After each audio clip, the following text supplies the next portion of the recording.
please take your seats. Excuse me, hey Richard. Nice to see you, man. Ready? Vaguely. Come on in. All right, everyone. Everybody take your seats, please. There we go. Thank you.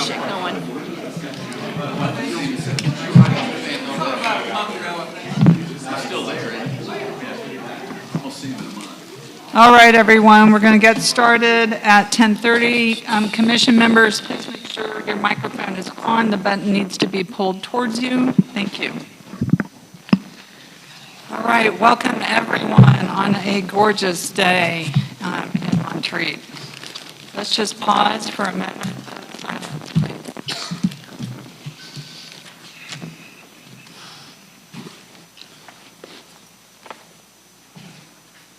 All right, adoption of agenda. We've got another full one. May I have a motion to adopt the agenda as presented, or does anyone have amendments? I make a motion to adopt the agenda as presented. Motion by Bill, may I have a second? Second. Second by Gail. All in favor say aye. Aye. Any opposed? The ayes have it. All right, moving on to adoption of meeting minutes. Very lengthy meeting minutes with my name correctly spelled. Thank you, Angie. Does anybody have any edits to the meeting minutes? I'm not an alternate member anymore, so that needs to be. All right, so is The- that, Call to order occurred at 10:33 a.m. It may have seemed like p.m., but it was, okay, so Sally Jenkins on the cover page, strike alternate member. Thank you, Sally. AM instead of PM in the call to order. Any other changes to the meeting minutes?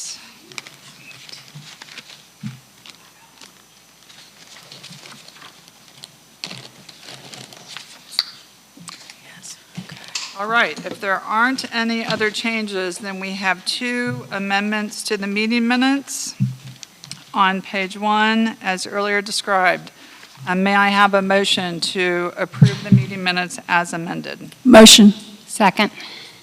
And second, motion by Eleanor, second by Sally. Sally. Thank you. All in, I know, that was super fast. All in favor, say aye. Aye. Are there any nays? The motion passes. All right, moving very swiftly on to old business. Just to organize how we're going to proceed for everyone, this will be the same as we did last time for the discussion around the planned unit development zoning request.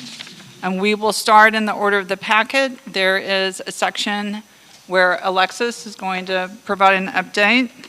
And then we will move on to the applicant's response and provide opportunity for public comment. And would appreciate, again, keeping that to 5 minutes each speaker. When you come up to the microphone, please introduce yourself. And if you're speaking as a member of the public, please provide your local address. What we will do then is the commission is welcome to ask questions throughout. So please, commission members, feel free to jump in. I think that was very effective last time. And then as we get to the end of the discussion, including the public hearing, we will need to move into deliberations and consider whether we're able to take a vote. Any vote is going to require two parts. There's going to be the recommendation that we would make to the Board of Commissioners on whether to approve with conditions, or decline the application. And then there is a second vote, which is to determine whether the PUD that's proposed is consistent with the town's comprehensive plan, which I know you all are familiar with. Please note that we need to determine whether it's consistent but consistency is not actually required by the NC legislation. So I've got that right, Brandon? It's a little strange, but I just want to be clear on what's required. Okay, any questions on how we're going to run through this? We do not, as it remained open, but thank you. Yes, to make sure we get the protocols correct. Okay, are we good to go? Then, Alexis, I will turn it over to you, and you're going to be starting in reference to the packet, page, I'm just jumping there, 16. I am just going to briefly introduce this. I literally have 3 slides, so I will let the bulk of this be spoken to by the applicant. So just to start, if you go to the second slide, please. So again, good morning, Planning and Zoning Commission, staff, and members of the public. This is a continuation of the meeting of the Planning and Zoning Commission to consider the PUD zoning request from Richard Dubose, applicant on behalf of property owner Mountain Retreat Association for a planned unit development requesting a rezoning for 309 Collegiate Circle, PIN number 071096345100000 from IR zoning district to PUD zoning district. The applicant included several updated documents, including an updated master plan, development standards, and a document concerning some issues raised at the July 16th public hearing in their updated packet. These documents would be most appropriate for the applicant to address to the commission.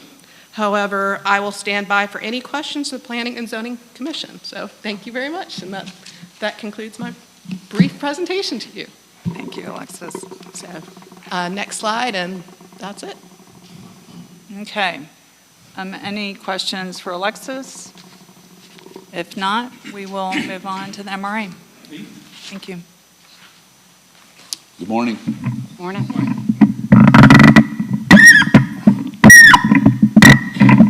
That's fun, isn't it? Thank you. Thank you all. Appreciate you taking your time this morning. I want to thank everyone for tolerating my remote presence at the last meeting. It wasn't foreseen when the meeting was scheduled that I'd have to be out of town, and I'm grateful for the opportunity to have been able to participate remotely with you all. Before discussing the specific responses that are reflected in our report that we sent you last week, I wanted to just reference a few other groups that are also shaping this project that you all have before you. Over the last several years, the MRA has participated in many different conversations about this project. Not all of those conversations have involved the same groups, and some of these groups overlap, and not all of these groups have the same priorities. The first group that I want to mention are the people who will actually use these facilities: conference guests, church groups, retreat leaders, staff. Conversations with these folks have naturally centered on questions like the design of guest rooms, meeting spaces, kitchen functionality, accessibility, and the overall guest experience. Those discussions have been ongoing for years because our primary goal has been to build a facility that will faithfully serve our mission. The second group is a group of donors who are making this project possible. Increasingly, this group's priorities are well aligned with those of our guests. Remarkable, actually, since many of these donors are cottagers who will never or may never spend a single night in the lodge or cottages. Their voice has been to encourage us to build the right facilities to strengthen the ministry of Montreat well into the future. Third and very important group, some of which is represented here today, is our board, a group that, by the way, also includes a heavy representation of Montreat property owners. When the board concluded its meeting in March, it did so with 2 commitments. First, it reaffirmed its commitment to proceed with construction of the currently permitted lodge as soon as we can, i.e. the 40-room lodge that we've come to call Option 1. But the second action the board took is the action that led us to be with you all today. The board encouraged me to introduce Option 2, the proposal before you, to the community and to bring it before the town through this planned unit development process. At its March meeting, the board expressed a strong preference for Option 2 and hoped that the community would agree, which we believe it has. Why the 2 steps? Why didn't the board, if it prefers the plan before you, why hasn't it just voted to ratify Option 2, given the positive reaction from the community? Simply put, the board can't approve option 2 until we understand the full framework under which the project will move forward. That includes funding, it includes the cost, and any conditions that would be established by the town or commitments that emerge from our ongoing discussions with neighbors. The board liked the PUD route because it saw it as giving much greater flexibility to develop the site as construction progresses. Properly drafted and approved, the PUD would give us the authority to make adjustments when appropriate and respond to unforeseen conditions. You're seeing our attempt to protect this flexibility in many of the responses that you all have received this week. And that brings me to the fourth group, our neighbors, and specifically the 2 neighboring families with whom we have been engaged in litigation since 2022.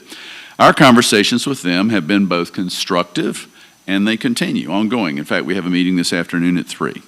If they conclude successfully, an agreement with the neighbors will include commitments to this project that are probably going to be over and above what we are asking you all to approve.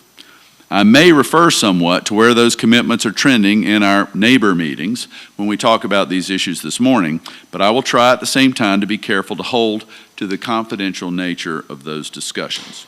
With that, unless you have any questions about these remarks, I just want to go through our list of 7 responses and our 1 clarifying request. Any questions before I get started?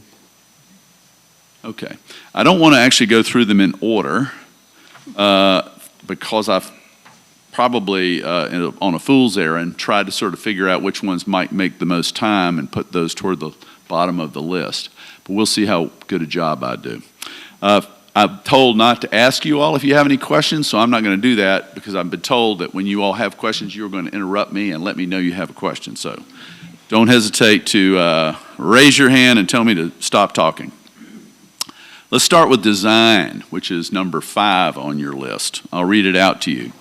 The zoning administrator shall determine whether drawings of the building facades included with a request for a building permit are substantially in conformity with the renderings presented to the Planning and Zoning Commission on July 16th, 2026. Now, we talked about this at the last meeting, and there's, I think, some question about whether you should be reviewing designs at this point.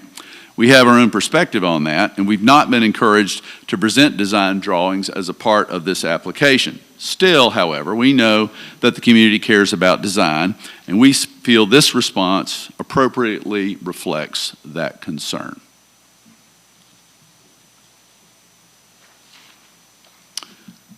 Now I'd like to go to number 6, stormwater, a little more complicated.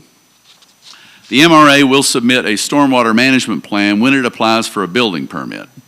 The stormwater management systems will meet the requirements of the stormwater management ordinance. Budget permitting, MRA will exceed these requirements. So we're committed to implementing stormwater controls that meet the town's development ordinance, and as its phrase suggests, we plan to exceed the minimum requirements of the ordinance. Let me explain. Under the current code and state law, and you may already understand this project is required to manage runoff generated by what is commonly referred to as a one-year storm, a rainfall event of the size that, on average, occurs approximately once per year. During the public comment period at our last meeting, a community member encouraged you to require a more rigorous standard. To that, I want to make 2 points.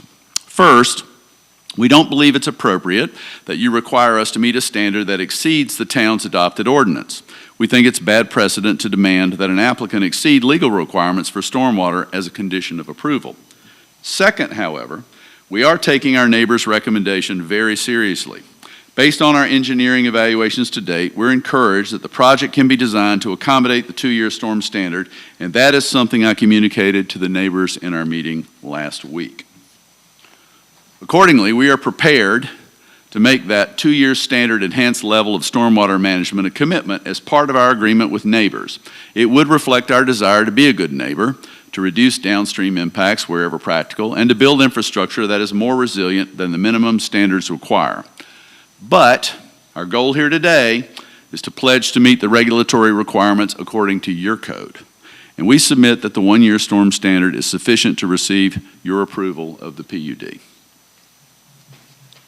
So, Mr. DuBose, just to put a fine point on it, the proposal for number 5 leads to a change effectively in the application because it's part of the development standards, and that would be, number 5 on the facades and the planning or the zoning administrator reviewing those, et cetera, to be substantially in conformity. Whereas number 6 is a commitment but not required through the application. That's the way I understand it. Chuck, do you have any? Got to turn to my expert here. Is that right? He says you're right. Okay, thank you. Can I just clarify something, Alexis?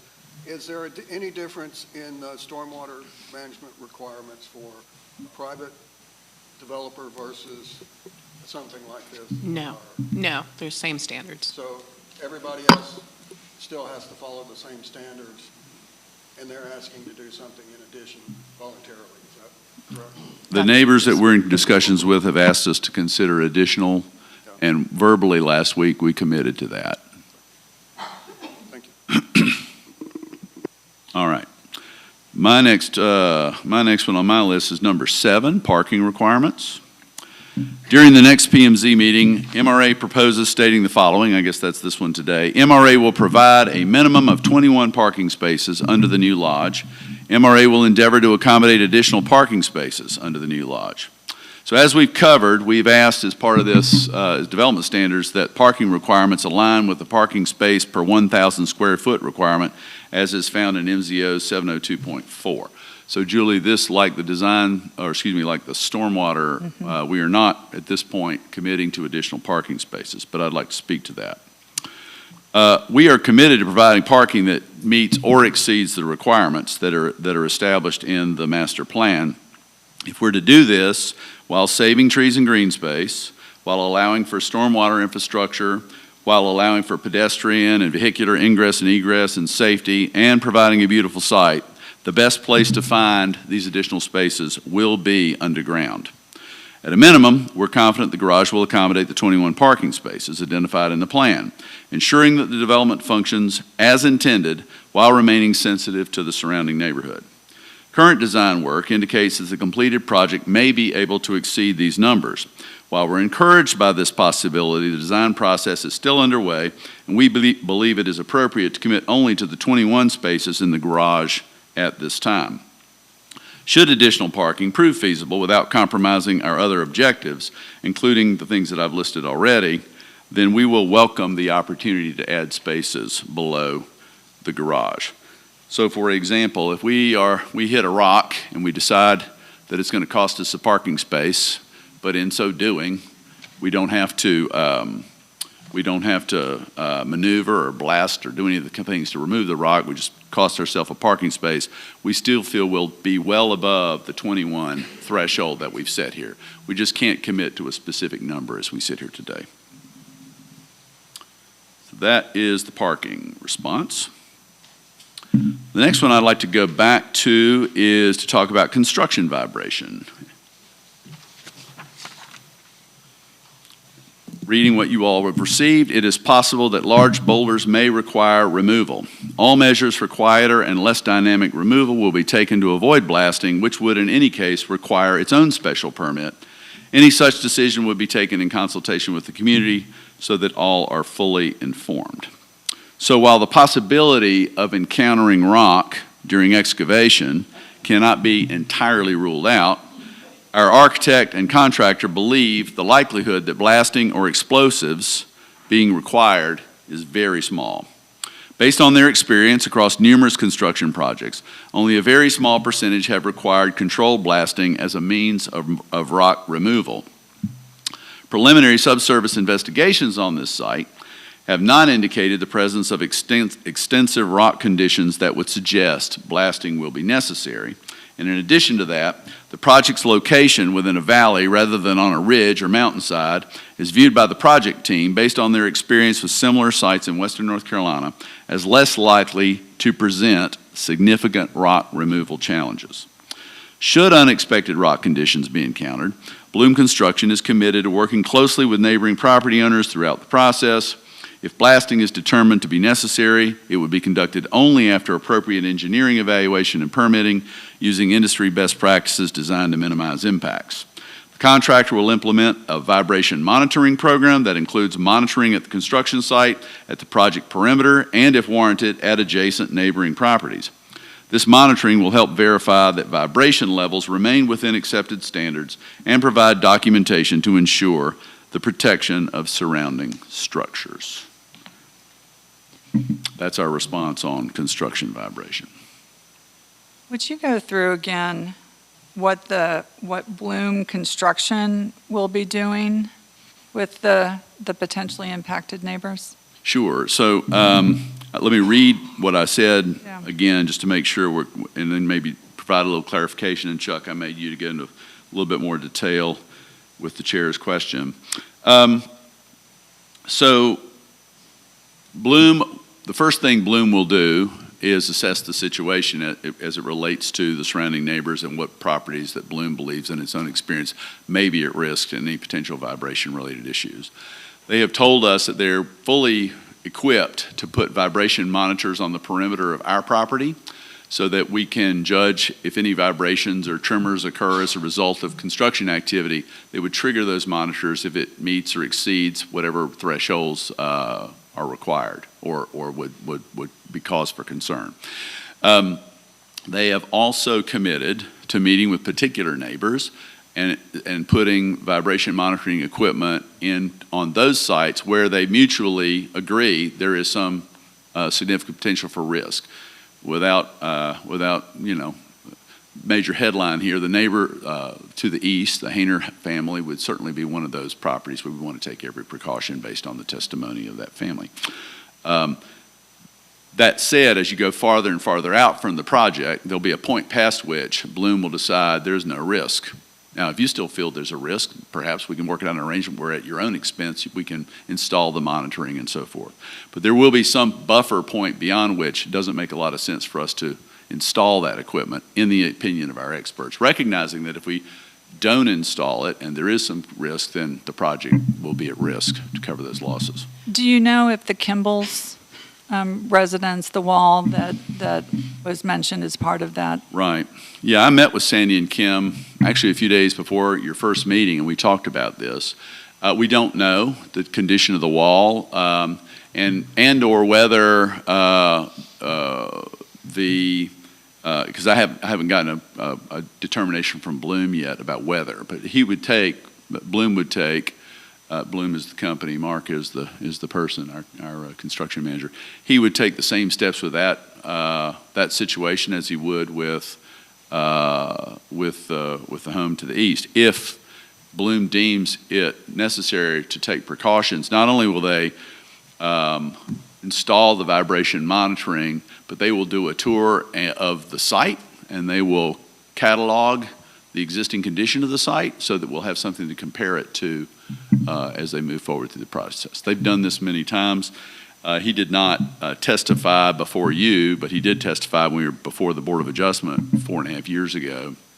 And he noted at that time that Bloom Construction works in very close proximity in places like Charleston and Old Salem that are substantially closer together than the conditions related to this site. So he feels fairly confident that we can conduct the project safely.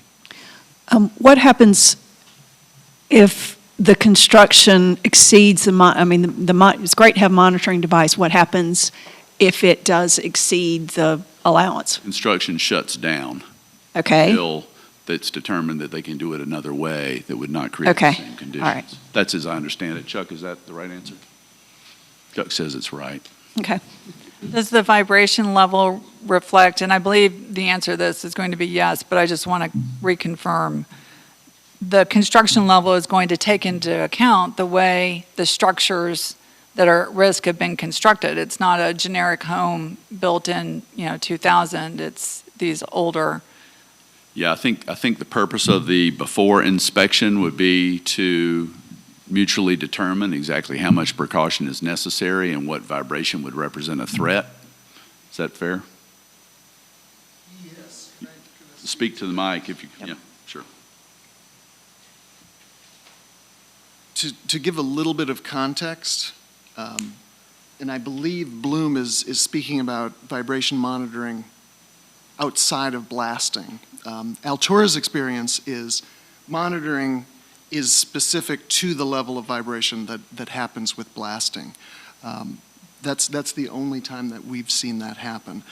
So the process is, as you approach, so hammering could cause vibration that might need that type of monitoring. So excavation typically happens, rock is discovered, and then this question of monitoring happens at that point, which is typical. It may be that specific to the negotiations that MRA is making with the neighbors, that vibration is monitored even prior to that typical Right, instance where given high the vibration, structures. given the close proximity. Okay, I think it is important, and the MZO does mention this, that the photographic documentation that is part of the pre-vibration monitoring is really looking for documentation of conditions that the MZO itself speaks about, that foundations, foundation walls, piers, other foundation supports shall not be substantially deteriorated or damaged. One thing that's really important with the monitoring process, as Mr. DeBose said, is understanding the existing conditions. So documenting those cracks, subsidence, settlement, et cetera, prior to the thank you. monitoring. So the monitoring would occur if blasting is required? That's typical, Okay. and I think this Any this additional may be monitoring would be determined based on your discussions correct. and outside of the application and development standards. Thank you. The question of liability was raised, and I assume that your builder is bonded and, you know, they would be if there was a mistake or something, then they would be responsible. Microphone, please. He was speaking. into the microphone. Yeah, It looks like Is it on? I'll start again. Can you all hear me now? I guess it's fine. The question of liability was raised earlier, and I assume that the builder is bonded or has insurance so that if there is an issue, it also probably makes them very careful about what they do so that they're not responsible. Is that correct? That's my understanding. I mean, the builder that we're using and that's been a part of this project since 5 or 6 years now, also has worked with us on the Huck renovation and will be working on some other things that we're doing around town, is you can find Bloom Construction signs all over North Carolina. They're very experienced. We have a lot of confidence in their ability. And yes, my understanding is the risk is part of their insurance, part of the project. Other questions about that? So I understand what's in the application versus what's proposed. I assume that any consultation on blasting would be in an advance consultation. Yeah, and it will require an additional permit. We'd have to come back to the town for it. We'd have to have an approved plan for it. And based on, again, I don't want to get too much into the specifics of our conversations we're having with neighbors, but there's a mutual concern here, clearly, that would need to be observed. And again, I want to come back to the main point. We came this close to coming to you today and saying, we won't blast, don't worry, we're going to take it off the table. Not knowing what's underground has kept me from doing that, but we do think that the odds that we will need to blast are really remote, based on what we've been told and what we know, which is not everything. Okay. All right, you won't offend me if I turn out to have put these in the wrong order and you have less questions about later ones, by the way. The east boundary, number 3. I'm sorry, Richard. Sure. If I could, this is related to that item 2, but could you just describe just your expectations or your proposal on the continuing dialogue that you're going to have with the impacted neighbors? Well, again, I don't want to get into too much of the specifics of the conversation, but in general, we're prepared and believe that it will be important to continue dialogue with the neighbors and the neighborhood and Montreat public in general as construction moves forward. This is a small town, so even if you live on Kanawha, you know, you're going to be interested to some degree, perhaps, in knowing what's happening up the street. So both Bloom Construction and its on-site manager and the MRA and Tanner's communications office do expect sort of ongoing diet of communications and opportunity for feedback as we move forward. So continuing dialogue, which would be private with the potentially impacted neighbors. Right. And then also public communications for just general awareness. That's a good question, Madam Chair. I mean, it's private now because they're part of negotiations that have to do with a legal dispute. Right. I don't know that there'll be any, once those are resolved and we're not in a legal dispute, I'm not sure how private those conversations will need to be. Right. What I'm just trying to confirm is that there's going to be open door, continuing dialogue, like the neighbors who are most impacted will probably want to know what's going on Sure. as you go. So let's take, for example, things that might arise, things like noise, lighting, Yes. like those kinds of things. We're going to need, on rare occasions, we're going to need to get up super early in the morning, 3 or 4 o'clock in the morning, and pour concrete, because that's the time of day you pour concrete. Right. The neighbors need to know what's happening before we do that. Exactly. That's the kind of thing we're talking about. Right. I mean, just, doing home renovations, if I'm going to block the street for a period of time or take down a tree, I'm communicating with my neighbors because they're going to need to drive the other way. So I think there's just some level of communication that would be really useful to the neighbors that's unrelated to problems. Agreed. I think that some level of communication in general, you've had some very good open meetings, and periodically having something similar, while not a requirement, I think would be very helpful. And the town is very good about putting out notices when there's going to be street blockages or things like that, so I'm sure you can work with them. That's right. Okay. The east boundary buffer, number 3. You'll notice no real change in the request for development standards here. The boundary buffer, 6-foot-high evergreen vegetation of sufficient density to serve the purpose of a solid fence. I'm going to skirt awfully close to violating the confidentiality of our neighbor conversations here, but I'll try not to. As we've been discussing with neighbors, our site plan will reflect a 10-foot buffer for most of the property line that we share with the Hayner family along the eastern border. We feel like the 10-foot buffer will not only, this is a 10-foot buffer that will make pretty much construction traffic, construction activity kind of a no-fly zone, 10 feet to the west of that boundary. We may, in terms of questions that were raised at the last meeting about the actual content of that vegetative buffer, we all understand what a vegetative buffer can look like. It can look like a line of evergreen bushes or trees that grow together and form essentially a wall. There is, I think, mutual interest in developing that buffer slightly differently. And in a way that would present more naturally and more beautifully than, say, a row of cedar trees that just look like soldiers up there going up and down the property line. So that's a conversation we're having, an in-depth conversation we're having with neighbors.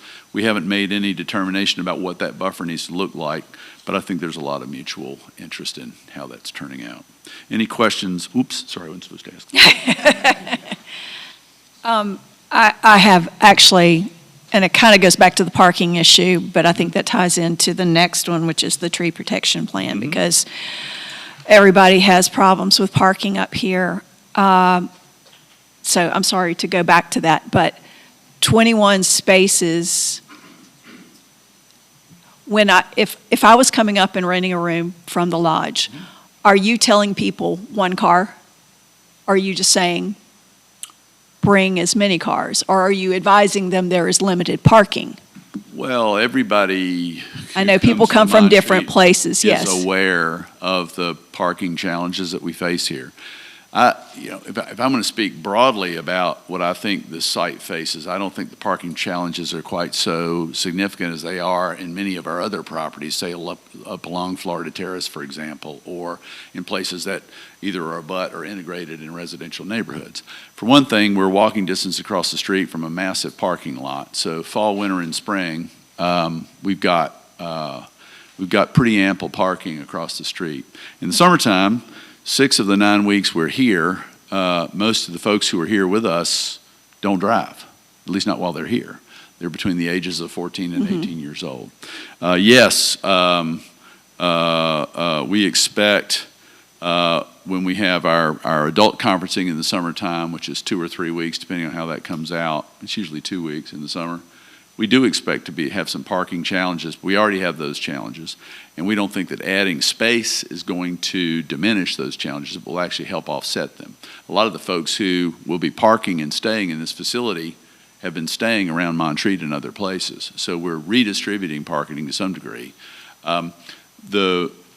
The other thing I want to make sure you're clear on is with the 24-room lodge, we're not just talking about 21 parking spaces for that lodge. We're committing to 21 spaces below in the garage. There are also adjacent parking spaces and a traffic court as part of the master plan, which allows a bus or a van to drop off luggage and people at that side door and then go park across the street. But there's also going to be parking up along the terrace, and that's where that buffer of trees is. Correct. That sounds like it's going to have to come out in order to accommodate those That's parking not spaces. necessarily, we'll talk about tree protection in a second, Okay. and Chuck is prepared to show you a draft tree protection plan. We talk Okay. about that. Again, though, parking already takes place along Georgia Terrace, as anybody who works for us or lives along Georgia Terrace can tell you, and it can be fairly congested now. Mhm. We think the additional parking is actually going to do a lot to relieve that congestion, at least for many of the weeks of the year. So it's interesting. The parking in the plan is we needed to do something for parking that reflects the sensitivity or the sensibilities that are reflected in the MZO. And I know parking can be a challenge in Montreat. I lived in Atlanta for 30 years, so to me it's kind of all relative. But I don't have a great anxiety about people. People do when they come to Montreat. Typically don't come alone. You typically don't have 48 people coming to stay and room together in a lodge and bringing 48 cars. Mhm. So we do feel like under uncertain circumstances that we would have the ability to foresee that and to make accommodations for it. Okay, thank you. Could you put it in perspective for me for the previous lodges that you had? You had 3 lodges. How many spaces were there compared to the lodge that you're proposing? Chuck, can you compare the parking formula from previous? Can you come up to the microphone?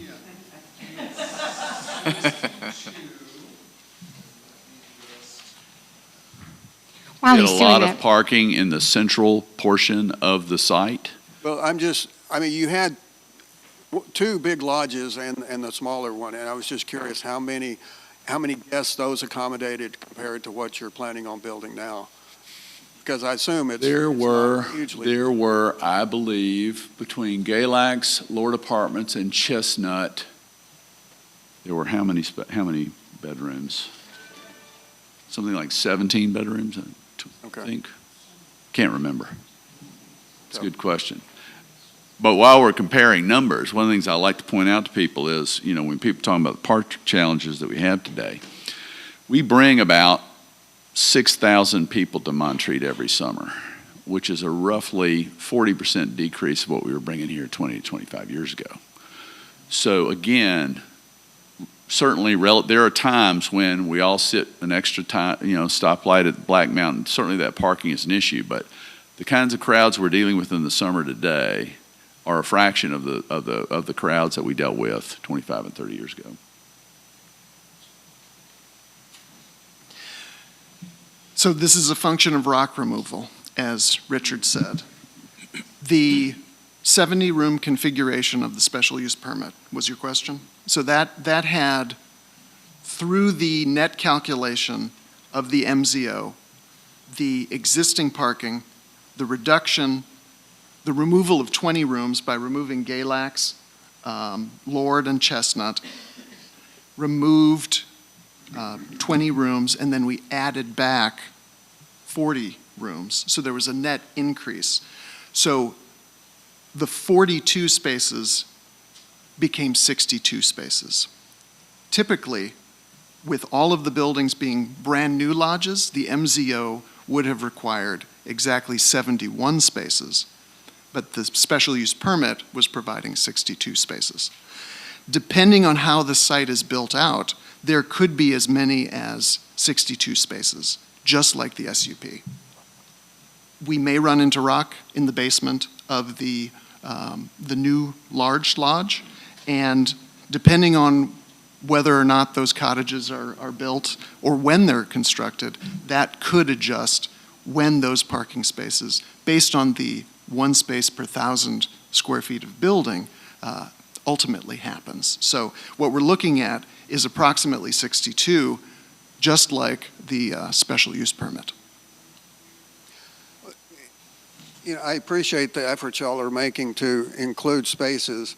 To me, it seems like parking is more of a broader issue that may bear interest in looking for an overall parking plan. Because I know you've done some things about having shuttles and things, but I don't know that this new lodge is the only parking issue, so it might be interesting to look at it holistically. I agree, and while we're on the subject of looking at it, do you have a comment or a question? While we're talking holistically, we've got to look at all the other issues. So for example, on the parking, on the undeveloped triangle that is just below this property that basically connects the property where the post office is, that Collegiate Circle, Georgia Terrace, and Assembly Drive. That property is zoned institutional. It's certainly flat enough where we could add parking over there if we needed to add parking because there was some emergency created by the existence of this situation. We don't think that's going to happen. We do have contingency plans if parking becomes the number one issue, but right now, protecting trees, protecting that beautiful pathway that people enjoy walking through that space, these are also priorities. And wherever possible, we want to observe those priorities. I didn't realize that you had parking down below the post office, that was the overflow for the lodge, correct? That's what you said earlier? Down below the post office. You said that. Oh, sorry.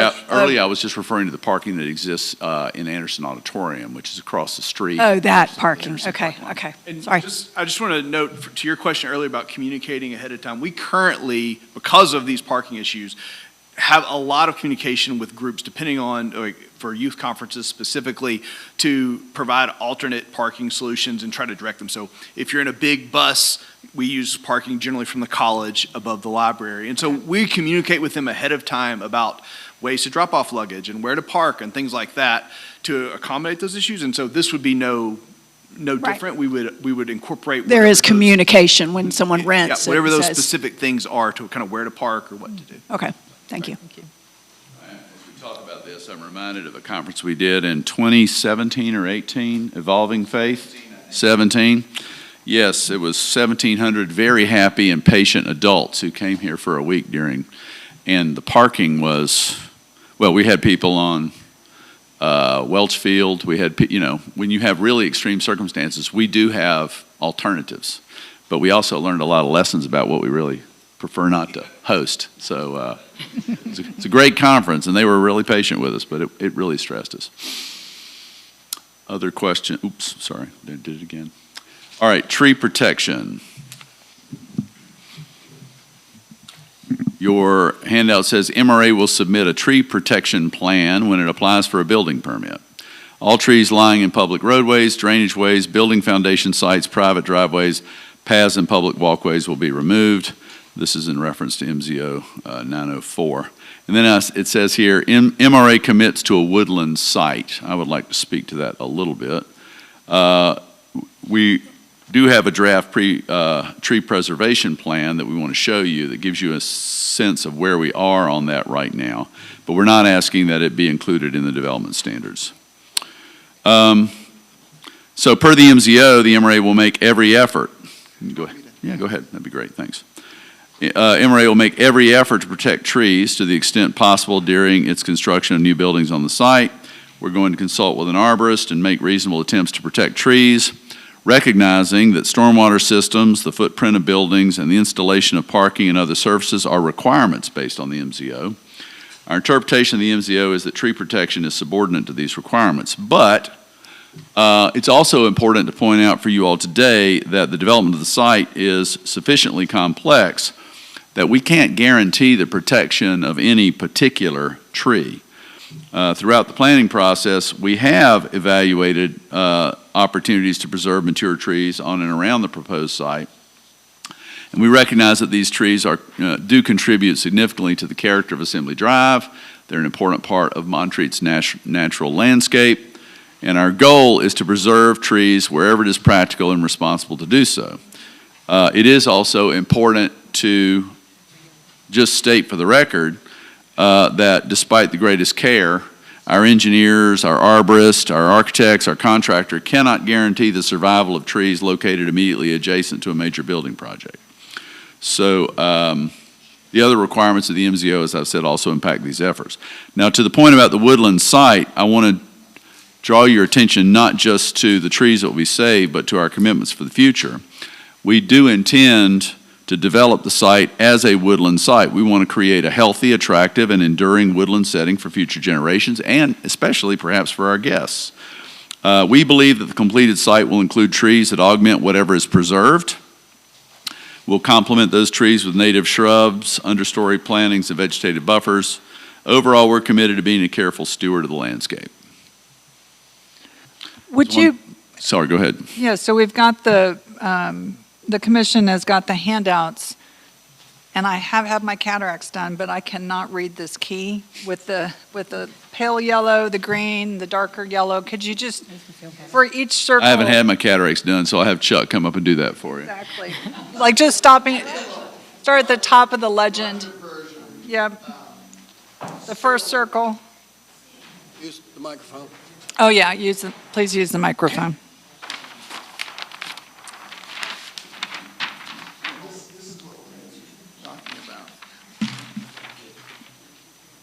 So L100 was created by the landscape architect for the project. Please keep in mind, this is a work in progress, literally created just a few days ago. They're actively trying to address your specific question about tree protection. There are 4 colors on this plan. Trees to remain are what I would call light yellow. The next item is required trees. The third is additional proposed trees. And the fourth, which is the orange circle around the brighter yellow, that's trees requiring protection. It's my understanding that the fourth item is what the question was in regard to, but what we realized in identifying those trees for protection, we thought it would be helpful for you to see a draft of what MRA's landscape architect is proposing in terms of the overall experience on the site. This combination of the lighter green trees, which are required by the MZO, so you'll see there are 3 trees over by that turnaround circle. Those are required because of the square footage of that turnaround circle. We're required to have 3 trees there. The other required trees by the MZO are the trees at that buffer on the east side of the property. You'll notice that there are some protected trees mixed in with that buffer, as well as existing trees that are to remain. What the landscape architect and the civil engineer have attempted to do is identify which of the trees that are to remain need the additional protection with the fencing and potentially other measures that MRA will negotiate with the neighbors. The other drawing shows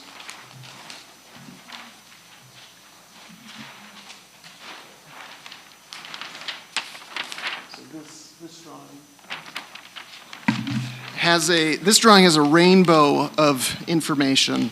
The important information here is that red dashed line. So the red dashed line indicates the area of disturbance. Within the area of disturbance, we have building foundations, we have paving, we have sidewalks, we have driveways, we have accessible routes. This is the zone in which we cannot protect trees. You'll notice that there is a island just west of the cottages.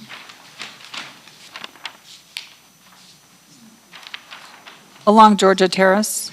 Well, so this island here of trees Okay. to the west of the cottage, That's an area of special protection within the total area of disturbance where silt fencing and delineation of where construction cannot happen.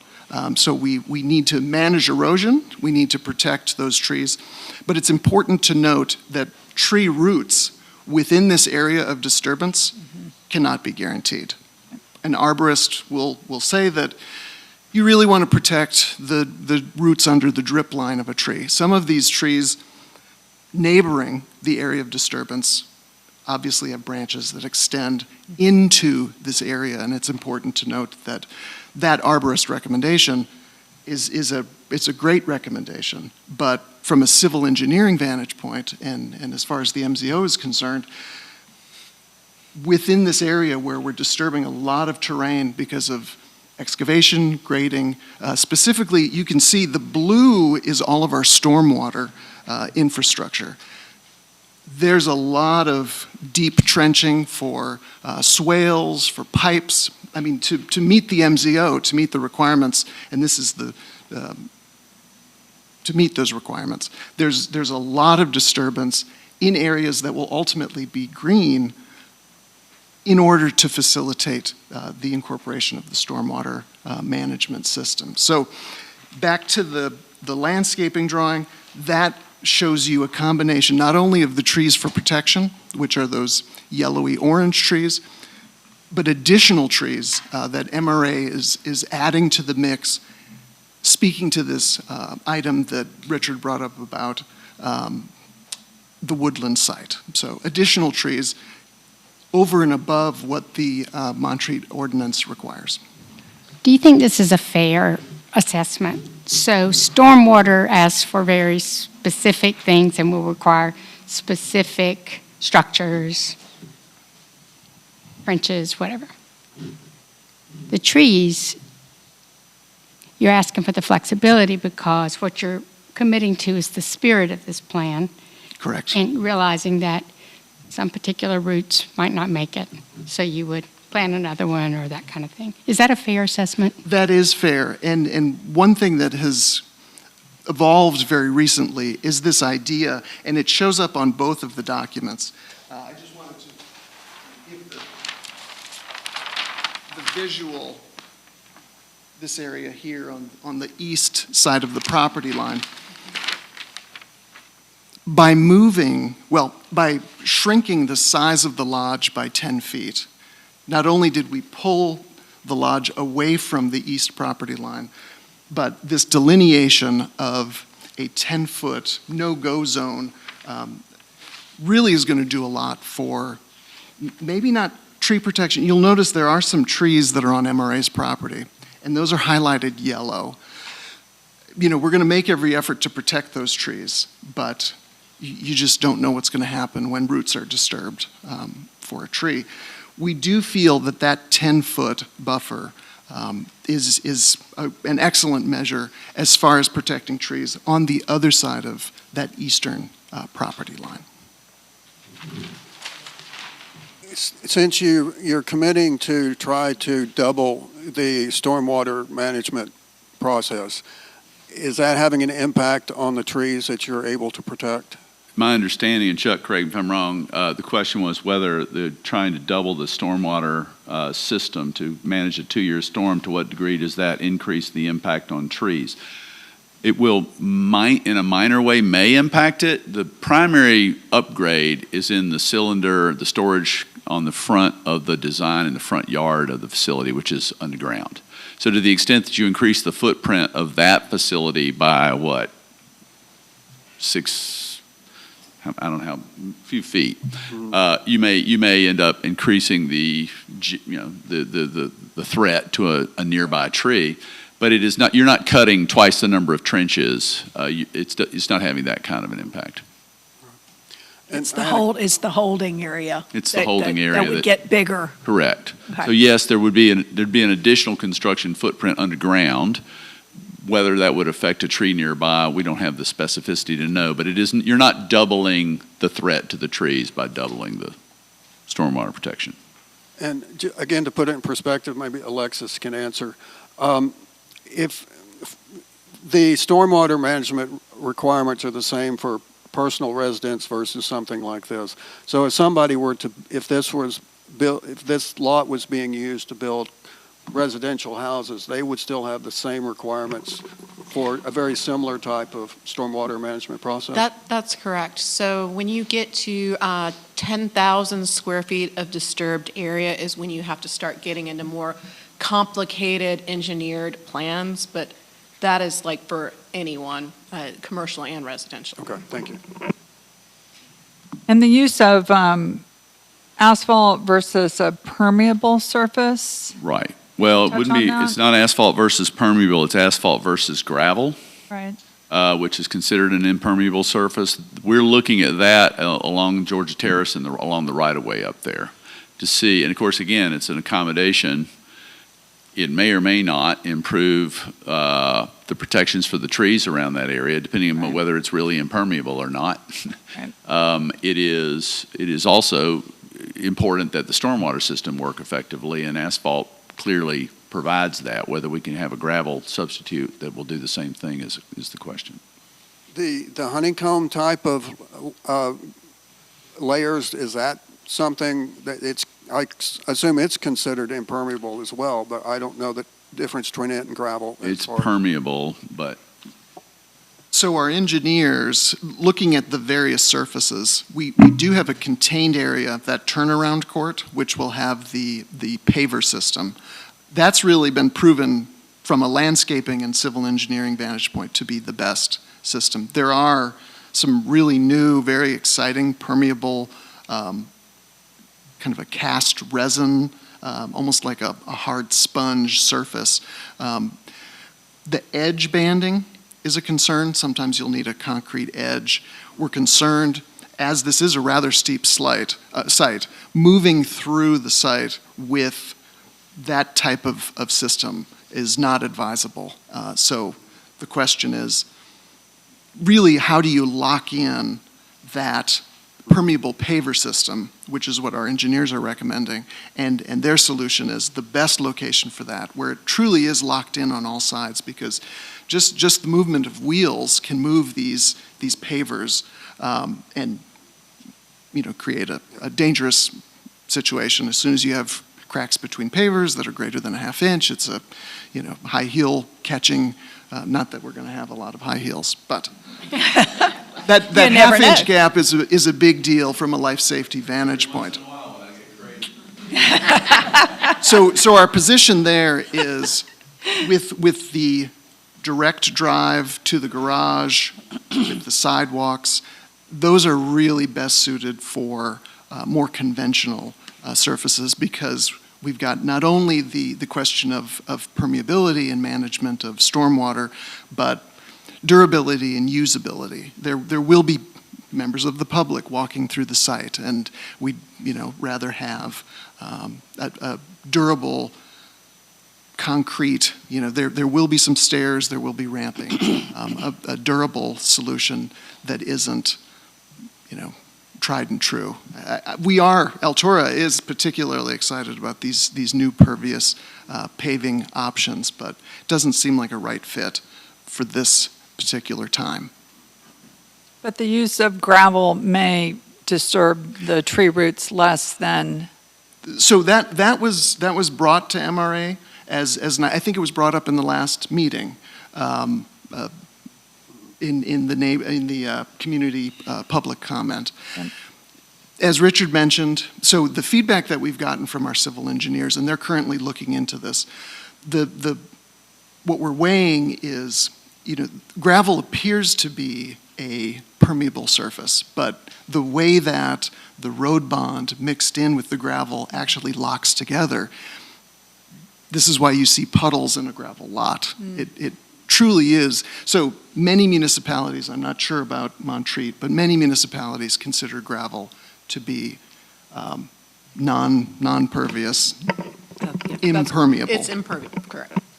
And so we're not gaining permeability, and what our engineers are looking into is we've got this very sophisticated stormwater system, and if that upper portion of paving below the island, let's call it the Georgia Terrace Island, if that isn't paved, we then, in these heavier rain events, have gravel entering the stormwater system and potentially nullifying the value of the stormwater system. So it may be that, once again, the engineering supersedes this request that's being made, that MRA is very much looking into, but there are, to each of these, we're finding there, with the pros, there are also the cons that need to be weighed. So if, and this is a question for Mr. DeBose, if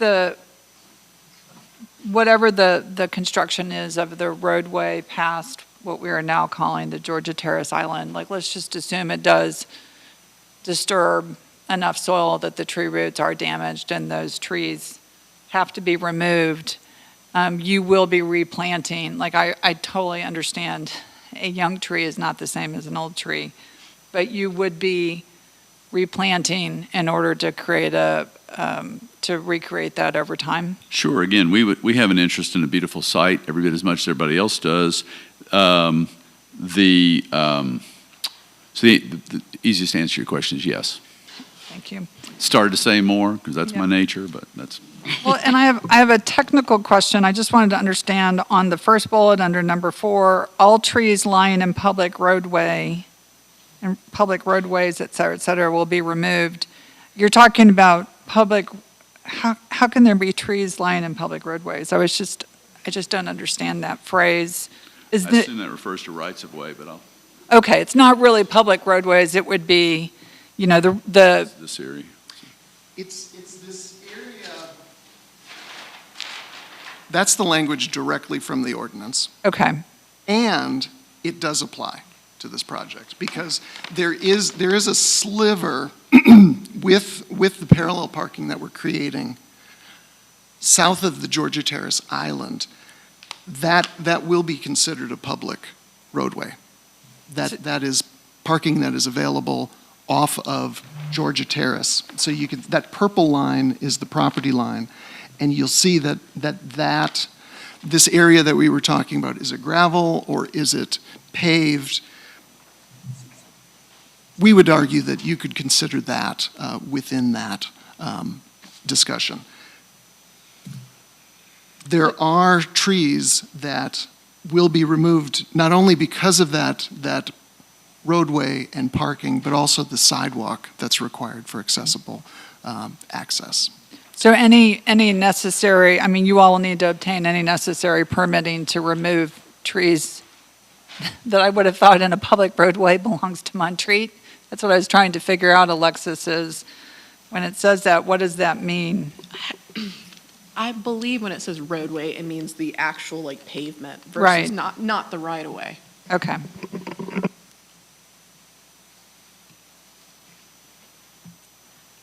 Okay. Number 1, relinquishing rights from the IR zone. I should have gone into teaching if I'm able to explain this correctly to you all. I wrote to you last week, and we turned in last Thursday morning, that MRA proposes the deletion of the following permitted uses by right from the PUD development standards, and there's a list there for you that includes, I think it's 9 items. Also, that we propose the addition of the following language to the master plan, which is now included in the draft. All buildings can be used for all permitted uses by right in the PUD development standards. So, first of all, and again, I was in Philadelphia, so I was trying to track. But in our last meeting, I believe somebody said, I don't have a problem with the uses. I understand it. It's just confusing that all the uses are listed. You shouldn't have to list all the uses. So let's talk about why the uses are listed or need to be listed. In fact, our first draft application to the town on May the 14th did not list the uses, but Alexis's predecessor, Shelley, I think correctly pointed out that in the MZO, it says that on a PUD application, all permitted uses shall be listed. And I believe that is found in 511.5. I mean, we were okay with the previous language and not listing them, but I believe current staff, you can check me on that, but I believe it says that you've got to list the uses. Yeah, 511.551, that a completed application will include a list of permitted uses proposed and the locations of those proposed uses. So the reason they're listed is because y'all said list them.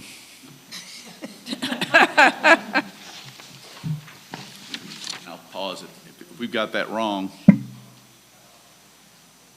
This creates a new district, so you are listing the uses that you wish to use.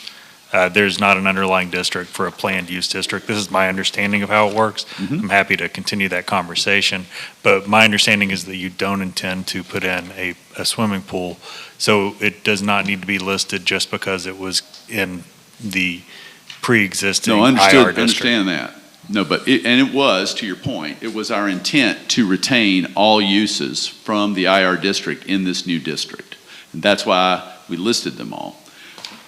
Subsequent to submitting this list to you all on Thursday, we had an executive committee meeting of our board. As I was going through this, I remembered that I am not a monarch, and particularly as it relates to property issues, whenever things have to do with property value, I need backup. I've got to go to the board for approval.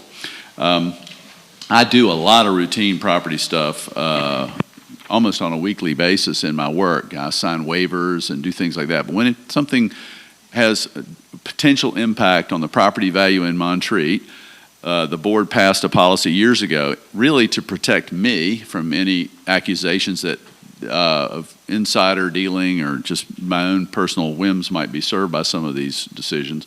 The board has to review it. So I took this, what I had already submitted to you on Thursday, I took to our executive committee on Friday. And to be clear, our executive committee is empowered by our bylaws to make decisions, act on behalf of the entire board. So when we take some of these executive committee at the MRA, you are effectively taking it to the entire board. They had some questions. I had made some choices on the list that I would be okay turning loose of, like, just sort of allay your fears that we're not about to build a swimming pool. And I can tell you a whole bunch of practical reasons why we're not about to do that. But I also felt like retaining a few of those uses would preserve a measure of flexibility necessary for the long-term stewardship of the property. As the committee reflected on surrendering the uses that I recommended surrendering, however, they did decide that it would be a meaningful sacrifice on the part of the conference center.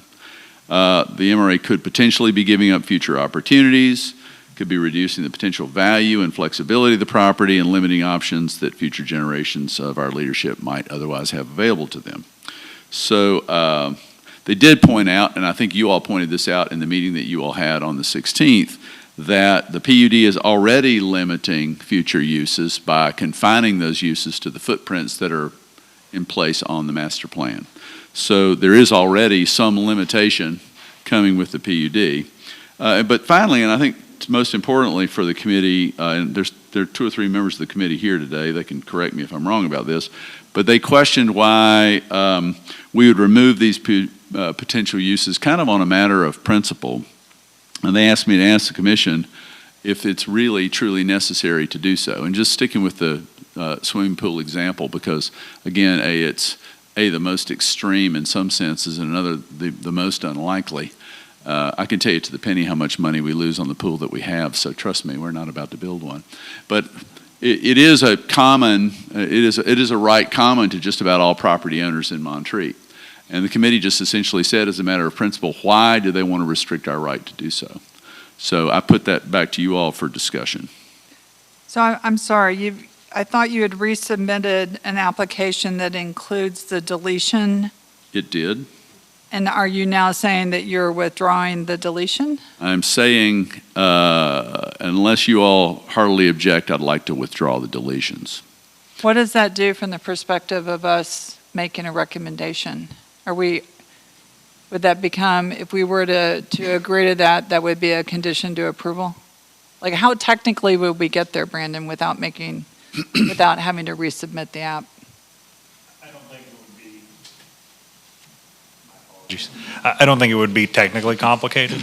It Okay. was, whatever is in your recommendation is what you will be recommending to the board. It can include whatever list of uses. I think that MRA has made its position here that it would like to have all of these uses included clear. So it'll be up to the board as to what their recommendation is.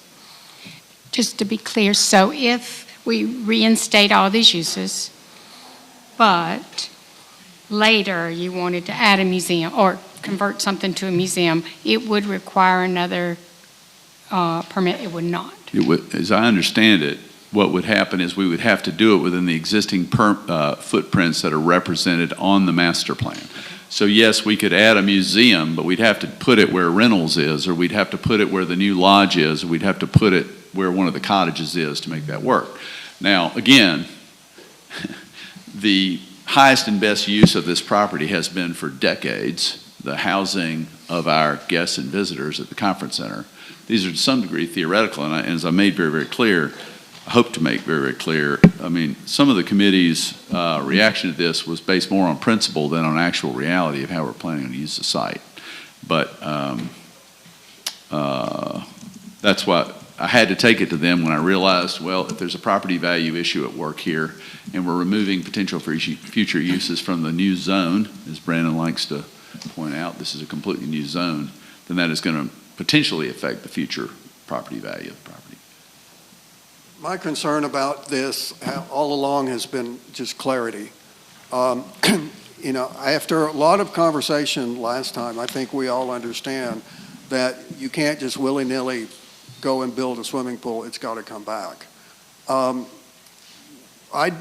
want anything that comes out of our commission to be clear to both the commission, to the council, and to people who read it. And it's a little confusing when it says here that you're allowed to do this, but then we know you're not unless you get permission. And so for me, I think it's important that that be clear in the application. And it could be as simple as saying,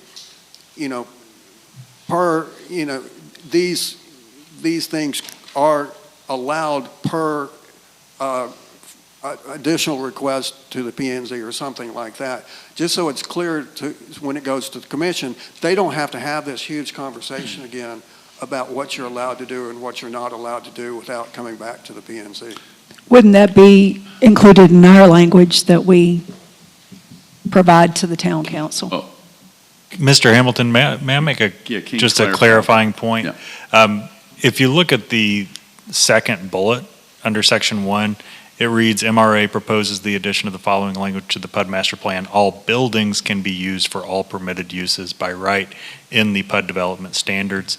The representatives from the MRA can correct me if they disagree with this, but my understanding of that would mean that the use of the buildings could change, but their location on the site plan could not. The way they look on the site plan could not, based on the new requirement that the MRA has requested today. So using the swimming pool as an example, I do not think that the MRA would be able to put in a swimming pool that is not shown on the site plan. However, MRA may be able to, if their engineers could figure out a way to do it, put a swimming pool in the lodge, so long as it did not change the appearance of the lodge from the outside. Is that your understanding as well? That's our understanding. Yeah, and like I said, I just want to make sure that it's clear to any reasonable person who reads the application. And the way it was written previously, as you can tell, we had probably an hour's worth of discussion trying to understand. I understand. This, to me, the simplest way to communicate what is happening here is to, when somebody says, well, why do they have all these rights? The simplest answer to that question is they've had those rights. There are rights throughout the IR district, and therefore there's no change, there's no additional rights being granted as a result of this. We're retaining the rights from how the property was previously zoned. Is that a fair way to put it? I think that is. But the change of you reintroducing these, reinserting them, is that if you wanted to use the space given as an auditorium, you don't have to come back. Well, as long as he says it doesn't change the outward appearance of the lodge. Gotcha. again, The use of the buildings. correct. Yep. Correct. Now, and one of the things that again, that we had some discussion about this at executive committee level, and they were looking at some of the uses that I was proposing to remove, and they noted that Montreat has a college, that the Heritage Center is right up the street, and some people might describe that as a museum. In other words, there are some overlapping uses in Montreat that one might someday see being used on this site. We don't see it, never have, but again, that was the discussion.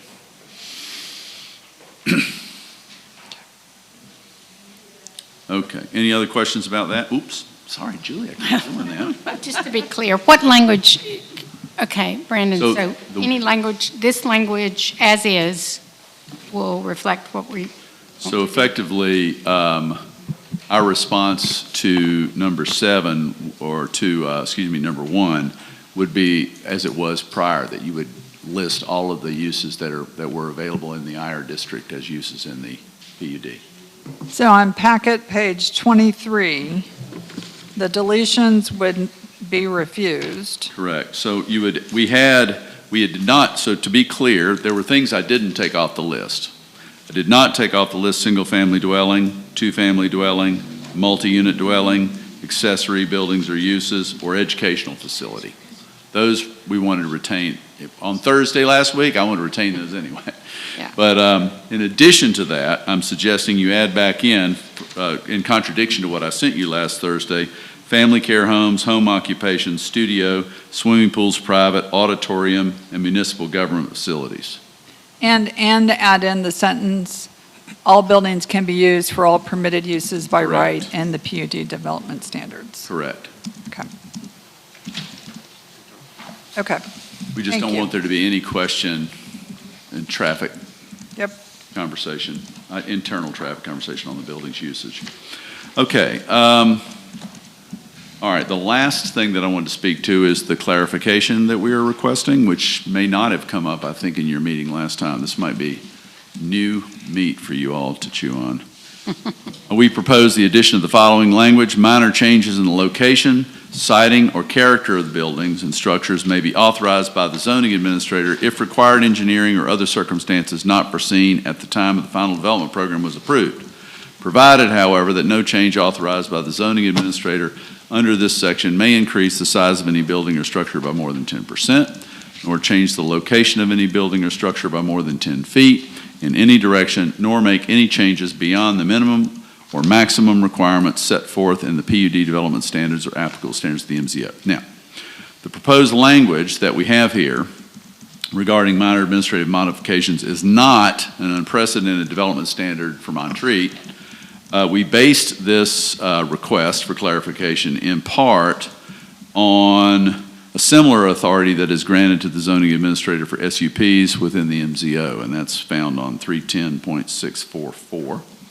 So in other words, it would be a similar kind of authority for Alexis or her successor to make minor changes without having to come, essentially, practically speaking, without coming back to this board for a minor modification. And I can speak to what some of those minor modifications are that we would contemplate in just a second.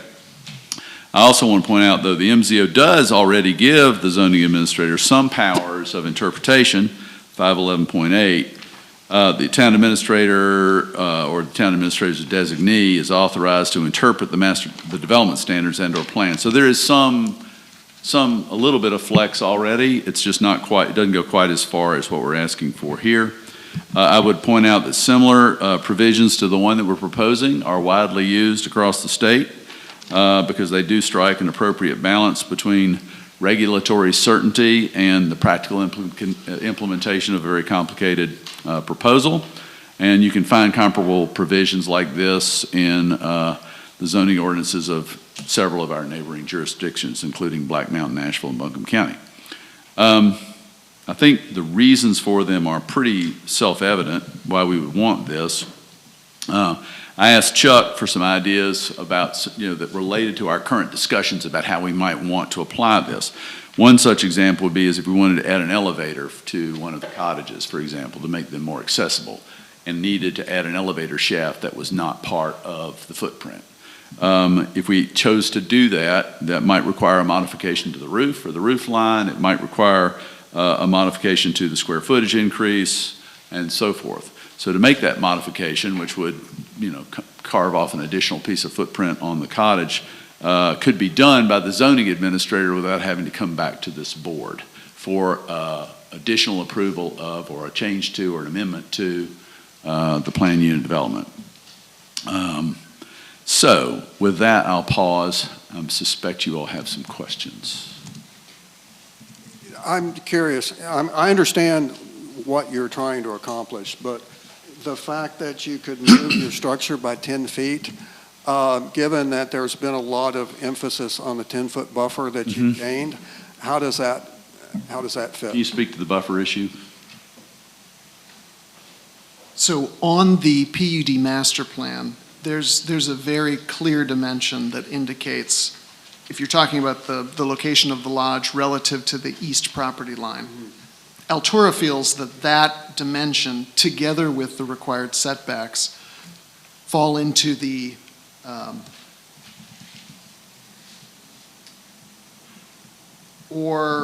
requirements set forth in the PUD development standards or applicable standards of the MZO. So we know that that dimension is very critical. We know that the setbacks are critical. So the added clarification in the planned unit development master plan is that 30.5 feet, which is clearly indicated.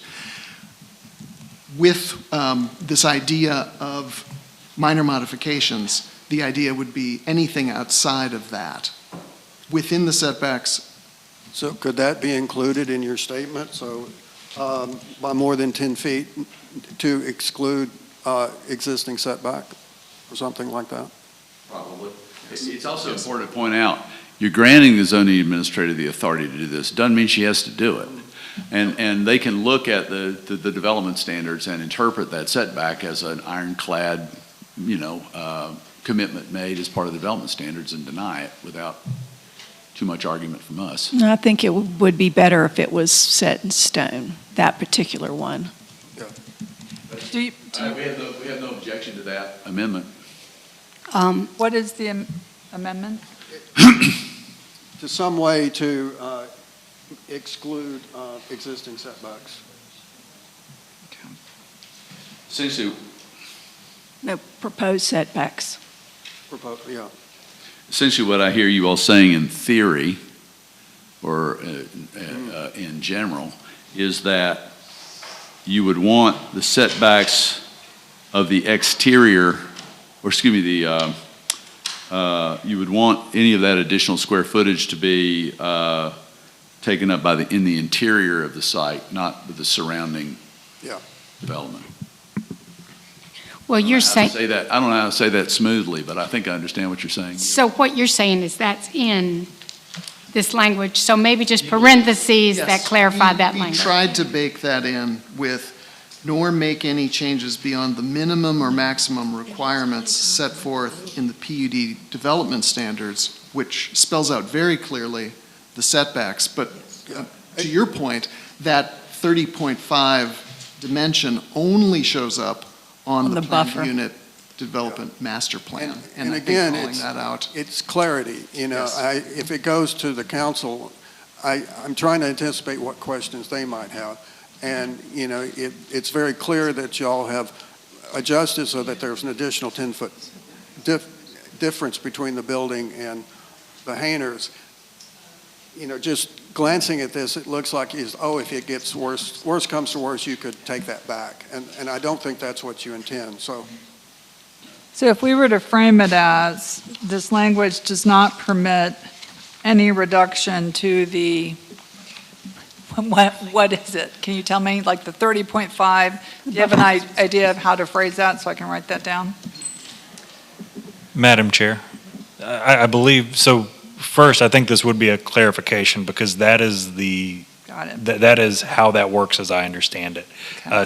Staff generally cannot vary from a setback. A variation from a district setback requires a variance application or some other So this is town already action. required. That's right. I think this would just be a clarification. So I think the clarification that could be made is that in no event shall an administrative change allow encroachment into a setback. They're already We can- giving up another 10. So if There's it's part, 15 on the side, correct? if the setback that they're agreeing to is on their site plan, Okay, that then is- that's set in stone. Then that becomes the district standard. Okay, there I'm you a go. broken record here, but this is creating a whole Yeah. new zoning district, so it's the rule in that district. Okay. And it can't be varied from, on an administrative level. It is pretty common, and you already do have a provision in your zoning ordinance that allows for staff to make these minor modifications. 10 feet is something that you see in a lot of jurisdictions. But I appreciate the concern about it Yeah. going into an established setback. Yep. I don't think that would be a state of the law. I also don't think it's a bad idea to make that clarification in your recommendation. Okay, does this address your? Yeah. Okay. Here's possible language. Well, I think we've already got it. You've got it, great. In no event may an administrative change encroach on a setback. Does that work? Allow encroachment into a setback. Allow encroachment into, thank you. Perfect. So my question is about the word character. It says, minor changes in the location, siting, or character of buildings. What would be an example of a modification that would change character? This speaks to that added language around the three-dimensional renderings that were presented in the previous meeting that are being incorporated into the zoning administrator's oversight. Let me just pull up that exact language.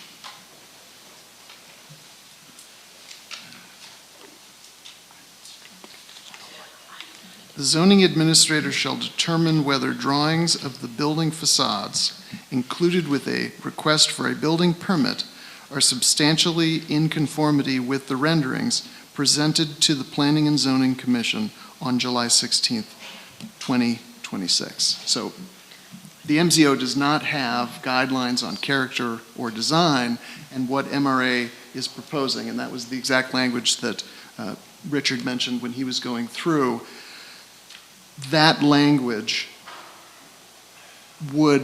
I would say, applies to character. And so what the administrator would be looking at is those particular renderings that were presented in the previous meeting to make that judgment on the zoning administrators. I think that Ms. Jenkins has a very sharp eye here.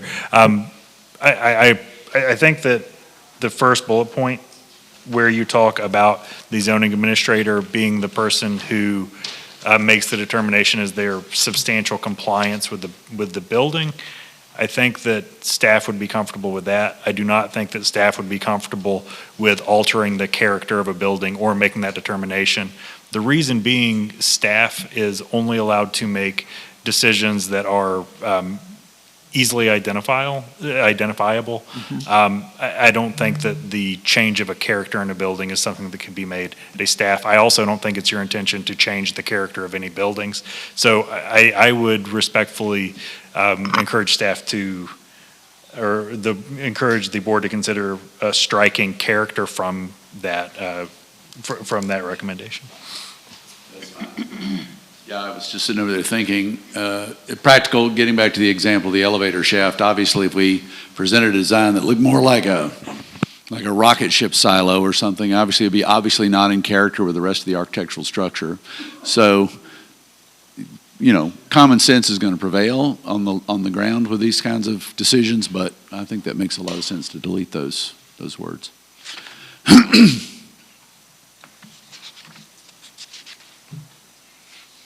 That's all I had. Thank you. Okay, so I'm just going to summarize the proposed changes to the application for us, and we'll do this again, I'm sure, and then we'll move on to public comment just to alert those who wish to do that. So I've got it as 1, 2, 3A, 3A, 3B, 3C. to reverse the deletions made to the application on packet page 23, and that would be the various uses from the IR district, to add a sentence to that section, which is represented on packet page 19. All buildings can be used for all permitted uses by right in the PUD development standards. And then the section that we were just discussing, adding the right or the ability of the zoning administrator to agree to minor changes. This is reflected on packet page 20. But now we would delete the wording around or character of buildings and structures, and it would be location or siting. Those are the changes to the, And add about Clarification. the setback. oh, I'm sorry, thank you. And yes, in no event may an administrative change allow encroachment into a setback. Thank you. Okay. Great, let's move on to, Take a break. yes, it's 5-minute break. noon. Can we, if it's okay with everybody, let's take a quick 5 or 6 minute break and just reassemble as quickly as possible and move into public hearing. And then we can turn off our microphones as long as we turn them back on. So we're not adding these other things?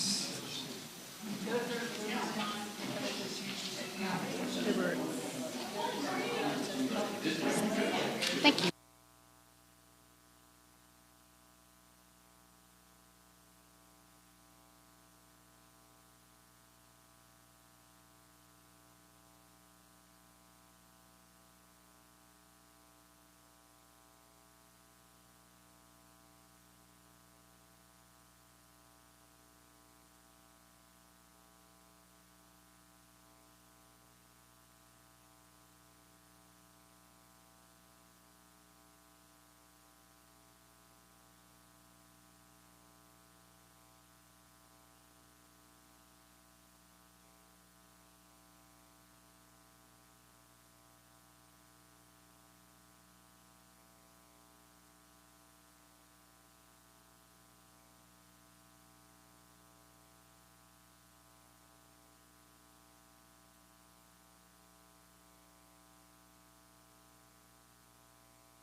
you.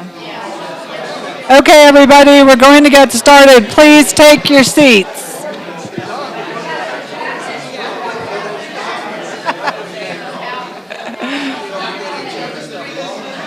Please take your seats.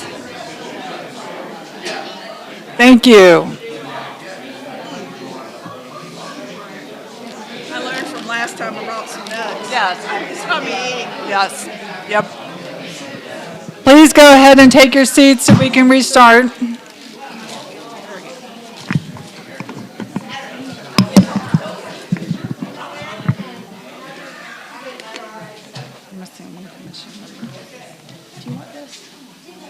Go ahead, if you want to. Oh, yeah.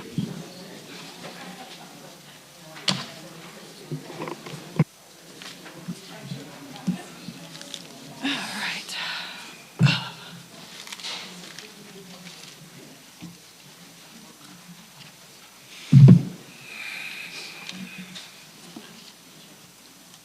All right, commission members and staff, your microphone should already be on, so please be aware you shouldn't, I don't think you have to do anything. I think Josh has got us all reactivated.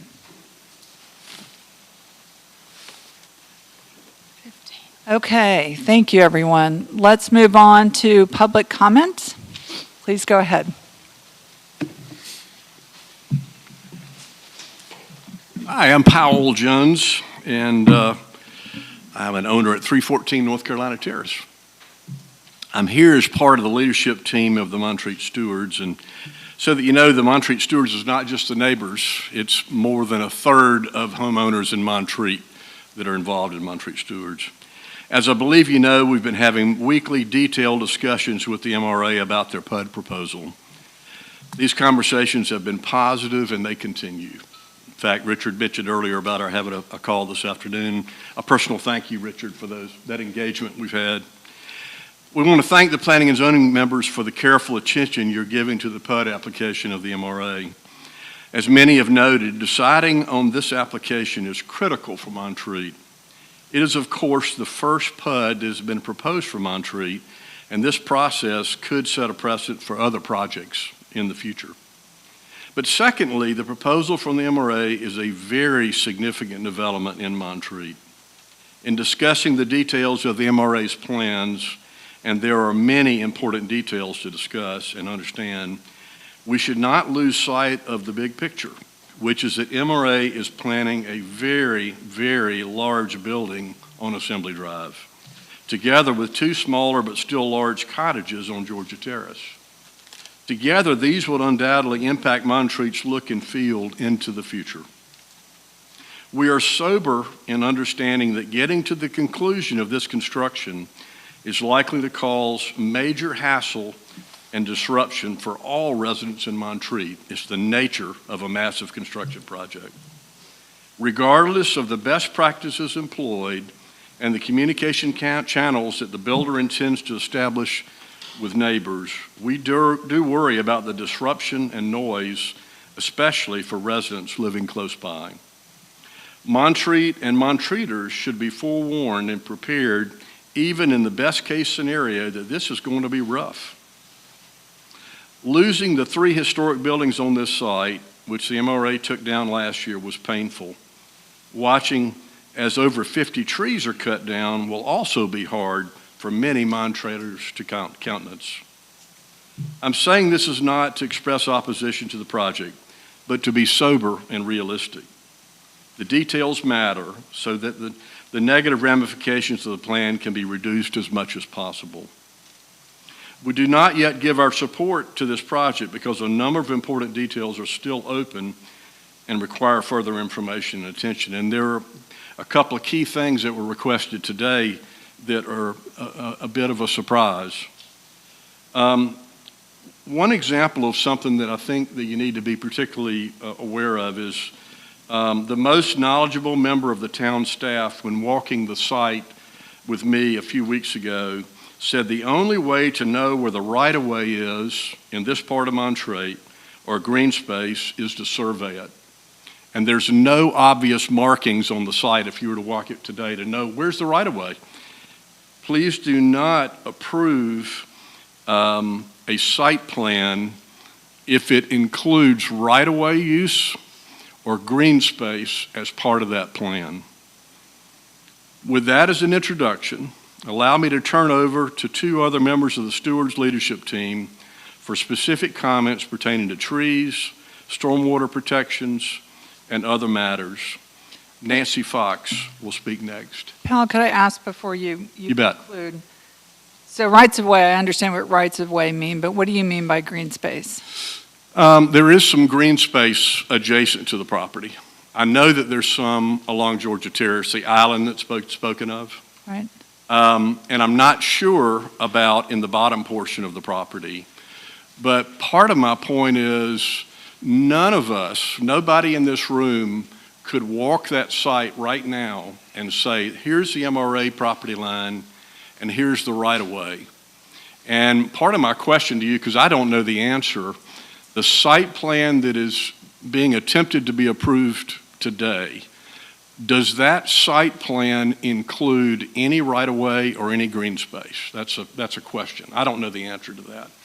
If it is, we don't want an approval to take place of right-of-way and green space without the town doing the responsible thing to be sure that whatever takes place in a right-of-way change meets all the town codes. For example, trees being removed from right-of-way. We should not have a carte blanche approval of a site plan if it includes right-of-way and green space. Does that make sense? It does. What I'm trying to understand, and maybe Alexis or Brandon, we would need you to jump in here, that just from the process of if we were to recommend an approval of this master plan, I mean, we're not changing the boundaries of what the owners own, right? Or so, do you have any guidance to offer on whether the introduction of this master plan, with or without a survey, which the applicant would need to respond, I mean, would it change rights of way? It is only for the lot in question. Which has been I didn't hear surveyed? that. I don't know, my understanding it has been for what you submitted to us, correct? And yeah, please go up to if that's okay, pal, yeah, Yeah, my question is, I don't know what the answer is, so I just want to be sure what's happening here with a brand-new PUD and new methodology for how a new zoning sector is being created, and the fact that once you approve a site plan, that becomes the zoning. So I just want to be sure that we're not approving use of right-of-way or green space. What they do on their property is a different matter. But this PUD is only for the property line as dictated in, you read off a 14-digit number, and That's correct. that's all it applies Yes. to, correct? That's correct. And it's my understanding that, if somebody's buying a house or a lot, they will go in after the fact, or maybe if they want to plan, they will go ahead and do a survey so they know exactly where the lines are, but that doesn't change the ownership. It's just so you know what you're doing. Yes, yes, and when they come in for, say, zoning compliance, Yeah. I have to have a site plan drawn to scale. It has to show the dimensions of the lot. It has to show the proposed buildings and structures. This is all on page 19 of the zoning ordinance. Location underground and ground utilities rights of way, culverts, drainage ways, parcel identification number, and that goes on. I have to know all that, where that location is. And I think I think a lot of people share the same concerns about the green space and right-of-ways, making sure that they're taken care of properly. But, that's an ongoing issue, I think, for all areas. And I know one of those green spaces, it's kind of full of poison ivy, so it probably needs some updating. But I don't know that The question I have is, how does that apply to the P and Z responsibility? You know, if it's in a green space and it's not part of the PUD, how would that relate to PUD It is application? only for that PIN number that I read out. Okay. Chuck, if you wouldn't mind just stepping to the microphone and answering the question of whether a survey has been conducted. Yes, we've completed a survey that includes topography and tree locations. Okay. And that's the basis for the civil engineering. Okay. I think an important thing to note, and this is outside of zoning, and I think specifically to what Alexis was talking about with the site plan review, outside of P&Z's zoning review, utilities, for example, we need to tie the new sewer line to the existing sewer system, which is beyond the property line. The zoning of the PUD applies to everything within the property line, but part of construction will include the trenching of that new sewer connection to the sewer line outside of the property line. Did that answer the question? Thank you.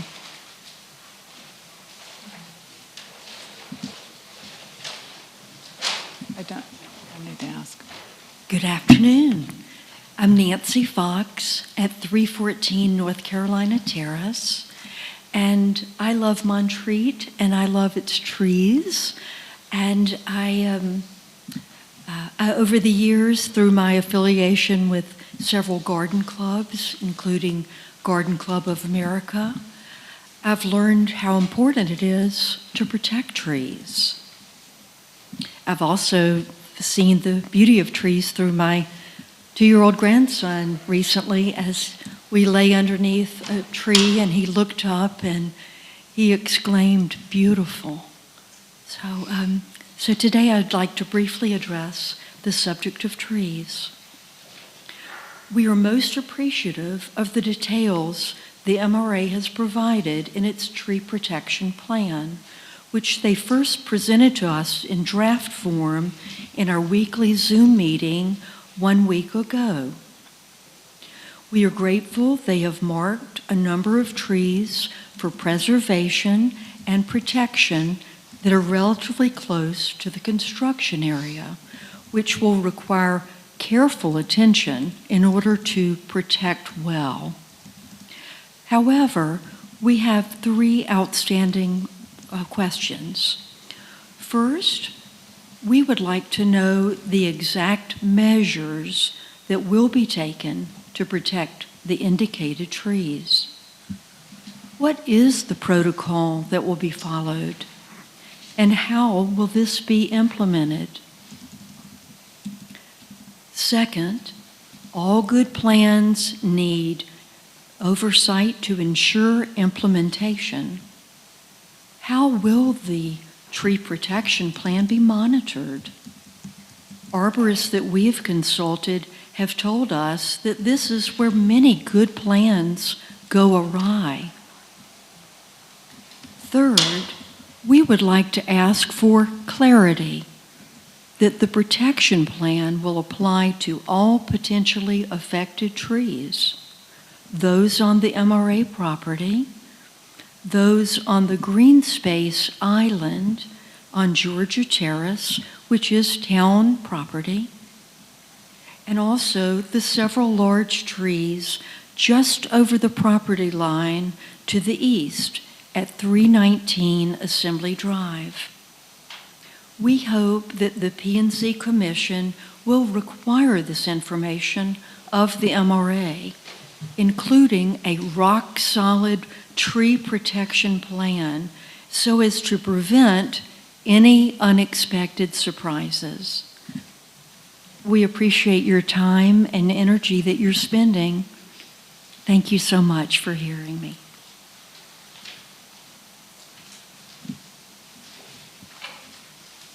Good afternoon.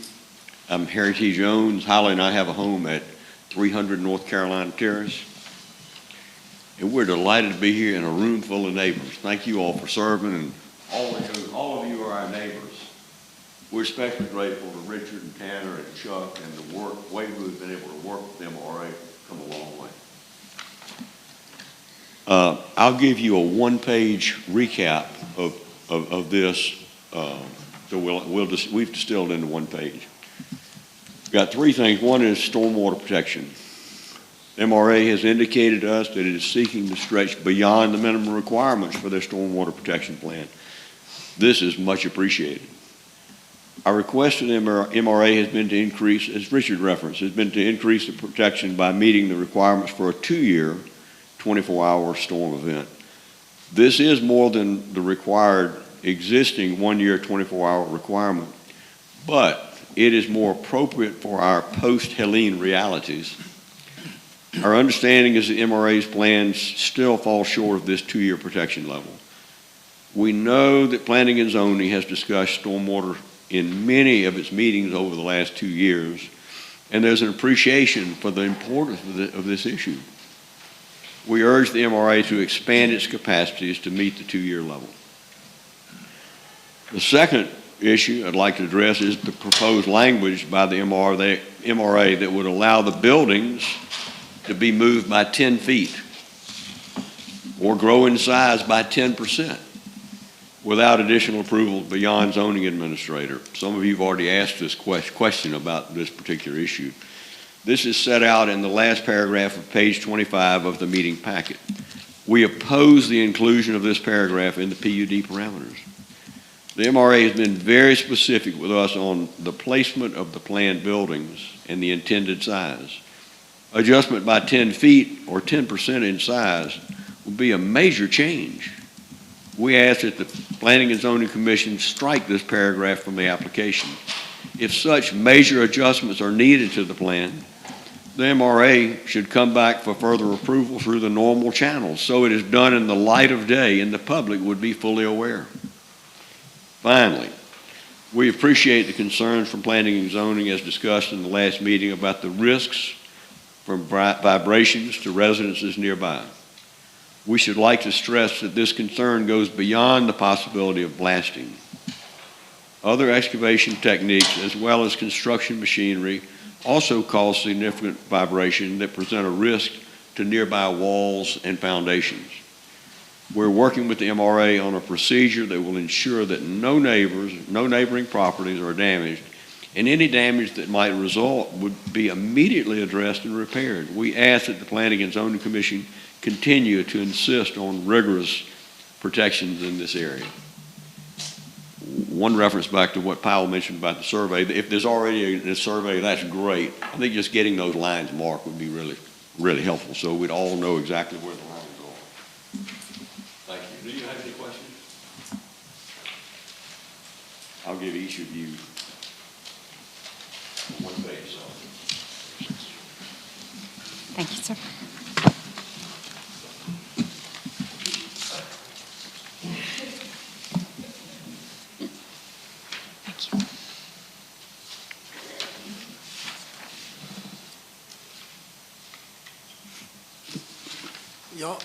I'm sitting here doing this not because I'm just disagreeing with anything, it's because I'm cold.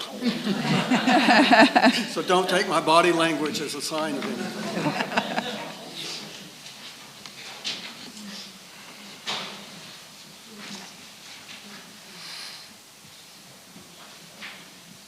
I've got a couple of questions related to the public comment, and then I am going to ask if there are others who want to give public comment. Pal, not to throw something at you, but you had a question about the survey and the site plan and what would be approved.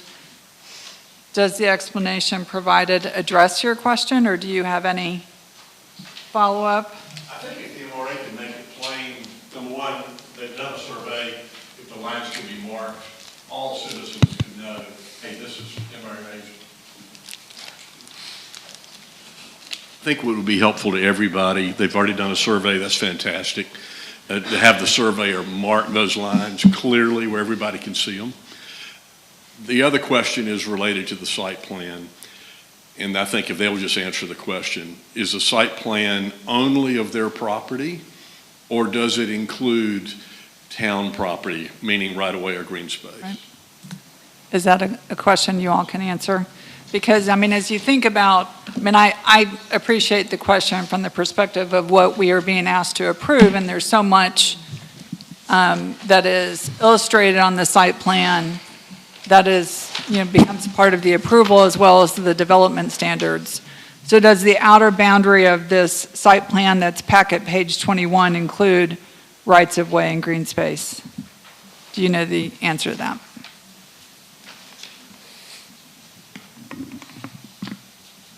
This PUD master plan is contained within the property lines. As I noted, with the civil engineering that will be submitted as part of the building permit and zoning compliance, there is utility work that goes beyond the perimeter. Right. So there are lots of different kinds of site plans. And so I think the answer is, if we're talking about the PUD master plan, Thank you. Yep. it's contained. You're carefully specifying it's the master plan that's part of the application, and the master plan reflects the lot with the PIN number that Alexis read out. Okay, thank you. Did you have something? I was just going to say, when it gets to zoning compliance, it does show rights of way, because it's important to see, how they are accessing the site. And then the question asked regarding this is my note on it, the monitoring of builder compliance with the tree protection plan. Does the applicant have any response you want to offer on how that's incorporated into what the builder will be doing? So Nancy had raised the question, tree protection plan, the draft that's been submitted and described, et cetera. So what is the process to monitor that the builder is complying with it so that the protection plan is protecting the trees? Well, I'll say a couple things at the outset and then let Chuck respond to the specifics of your question. I think I carefully said I can't guarantee the survival of any particular tree. Our tree protection plan, as Chuck has outlined, includes trees that we want to strive to protect, includes trees that we think are not in the path of construction, and includes trees that obviously will have to be removed. The reason why we can't commit specifically to a landscape plan, a specific tree protection plan for specific trees, has not just to do with the chaos associated with the construction site, but also includes the budget. I mean, how many, we have a number of arborists recommendations. We know what we want to do. We want to know what we also have to put that within the context of a larger construction budget. So I'm not prepared today to present our arborist's plan for how we plan to protect the trees, but have obviously demonstrated our commitment to do so. Chuck, do you have anything specific to that you'd like to speak to?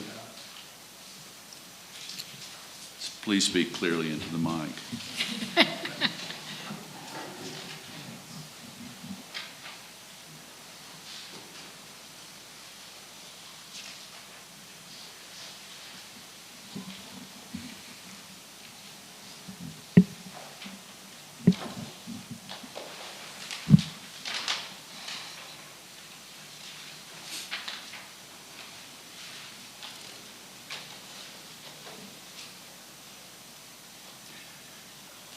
What I would say is, what we're asking P&Z to approve is the tree protection that's outlined in the zoning ordinance. There is clear language about protecting trees with wells. Let's see here. Trees are to be protected and preserved during construction in accordance with sound conservation practices. And I think what you're asking is, what are those conservation practices? All such trees may be preserved by well islands or retaining walls wherever abutting grades are altered. What will be part of the civil engineering drawings are clear delineations of where the site will be disturbed because of the various features related to construction. One of the aspects of tree protection is not going beyond those lines, and the delineation, so this would be one of those measures, the delineation of the disturbance zone is typically done with silt fencing. You're managing erosion, but you're also delineating where contractors and subcontractors can and cannot go. There are a lot of provisions that Richard was referring to that can add to the percentage of probability that a tree will survive, and that, I believe, is being discussed with MRA and neighboring property owners. But depending on those measures, the costs are varied. What we're doing is saying, specifically within the area of disturbance, those trees will be removed and roots will be disturbed, but that area of disturbance will be delineated around the site. You had indicated that you couldn't, in every case, plan for drip lines to be fully protected. That's correct. Do you have a sense for how extensive the violations of drip lines might be as you proceed through construction? I mean, we've got several trees on MRA's property within this 10-foot no-go zone.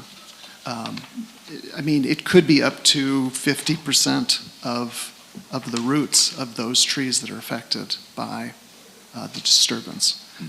But obviously, the further you get from that line, and as we noted, it's 10 feet from the property line. So there's, at a minimum, a 10-foot buffer to trees outside of that line.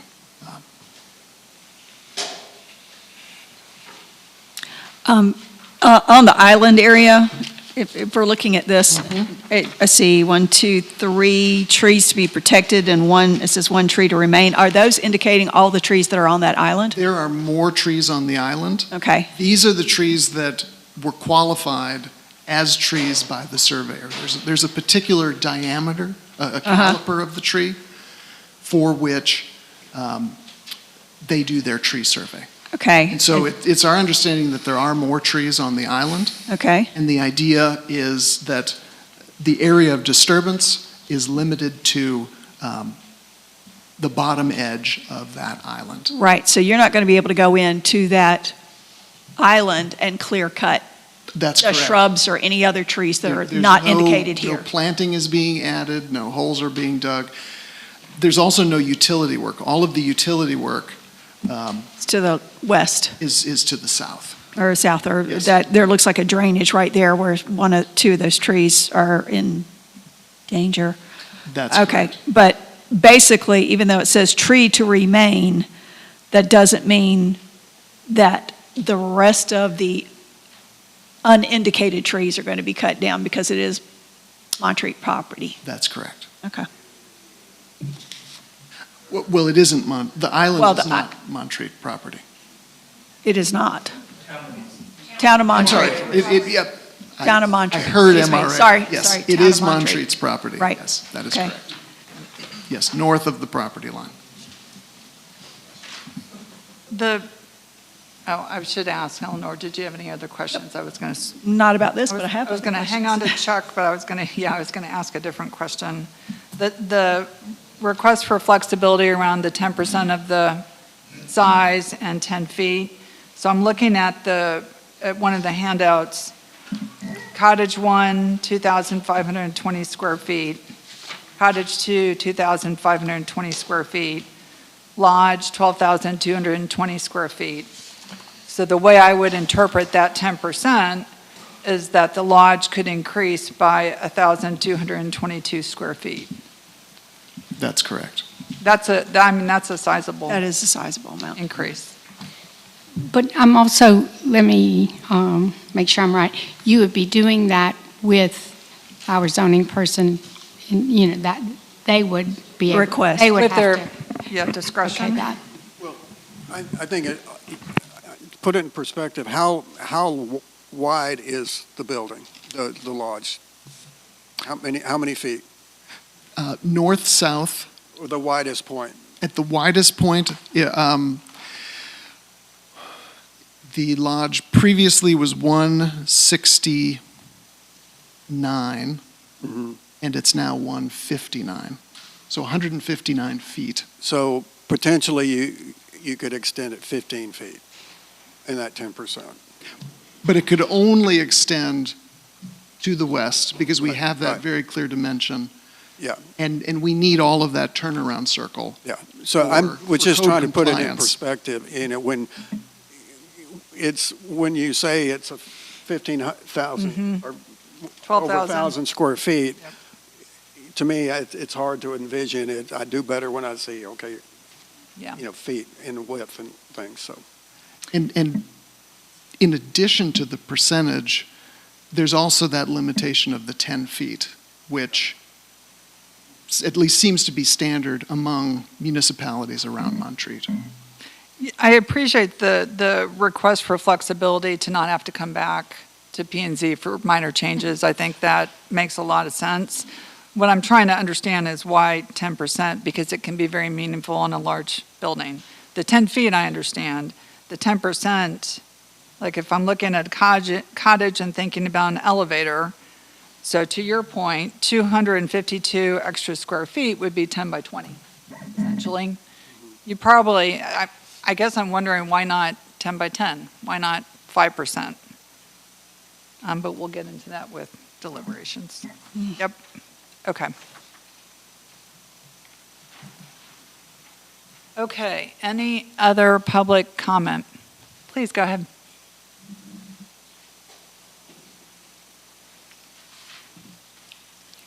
Good afternoon. I am Beth Fountain. I live at 132 Kanawha. I want to commend you guys on doing a really good job of working through this. This is a very important issue for MRA. It's a very important issue for our town. I have casually, not in depth, but really paid attention as much as somebody not deep in the weeds can pay attention to this issue for the last 6 years. For the last 6 years, I have seen MRA present with a very wonderful open spirit, an openness to listening to the Jones and the Hainers and all the good neighbors that we have there. And I am impressed and have been impressed all along at how well they have listened, and I have watched from the beginning to the end numerous ways that Richard specifically, Tanner specifically have listened and have made modifications to accommodate the needs that the neighbors have thought. From an early Zoom meeting when we were all buried under COVID, the request for the buffer came up, and that was quickly added in. That has impressed me.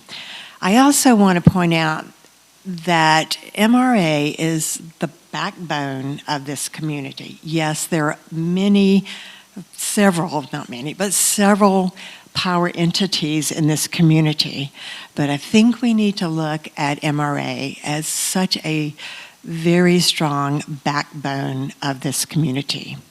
I feel we need to support their request. On numerous occasions that I have various involvements that I've been in with MRA events, properties, as I've listened, they have pointed out that they're trying their best to keep their revenue strong enough so that it doesn't preclude people from coming and being a part of this faith community. The one thing that they have pointed out for many years is that the hospitality is the one place where they can make a little bit of money. I've heard the line, if the hotel is full, we're doing great. If the hotel is empty, it's hard. This addition of the lodge, I am very excited about because not only does it provide more opportunity for financial stability for MRA, but the inclusion of accessibility, access for some of us who are aging, to be able to come to these conferences, it's vital.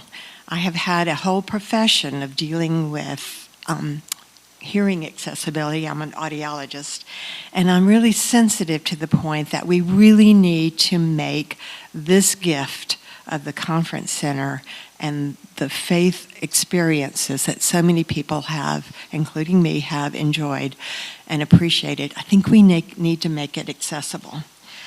So I also see the conference center as such a community leader. They have provided so much for all of us, the trails, the Huckleberry, the stores, so many worship services, so many aspects of our community that we kind of take for granted. The Robert Lake Park, we take these places kind of for granted and forget that MRA is the provider of this at no charge. So I think we need to support MRA so that they can maintain their viability in this community, can continue to provide for all of us the way they have in so many subtle ways. I don't think we can lose sight of that. And I ask for you to please consider their request, which I feel is reasonable, which I feel has always been presented in a spirit of awareness of neighbors, of awareness of trees, of awareness of the spirit of Montreat. I ask that you please consider and give them the support that they have requested to keep this a very solid and very progressive step for our community. Thank you. Thank you. Any other public comment, please come forward.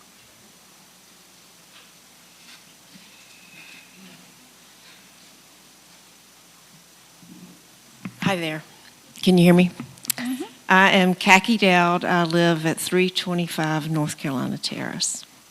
My question for you guys involves value engineering, and it occurred to me that it might be very helpful for you guys to know if Richard has given you a budget for this project from Bloom Construction, and when inevitably value engineering occurs, what is going to be changed in this plan first when money gets tight? So, value engineering is my question.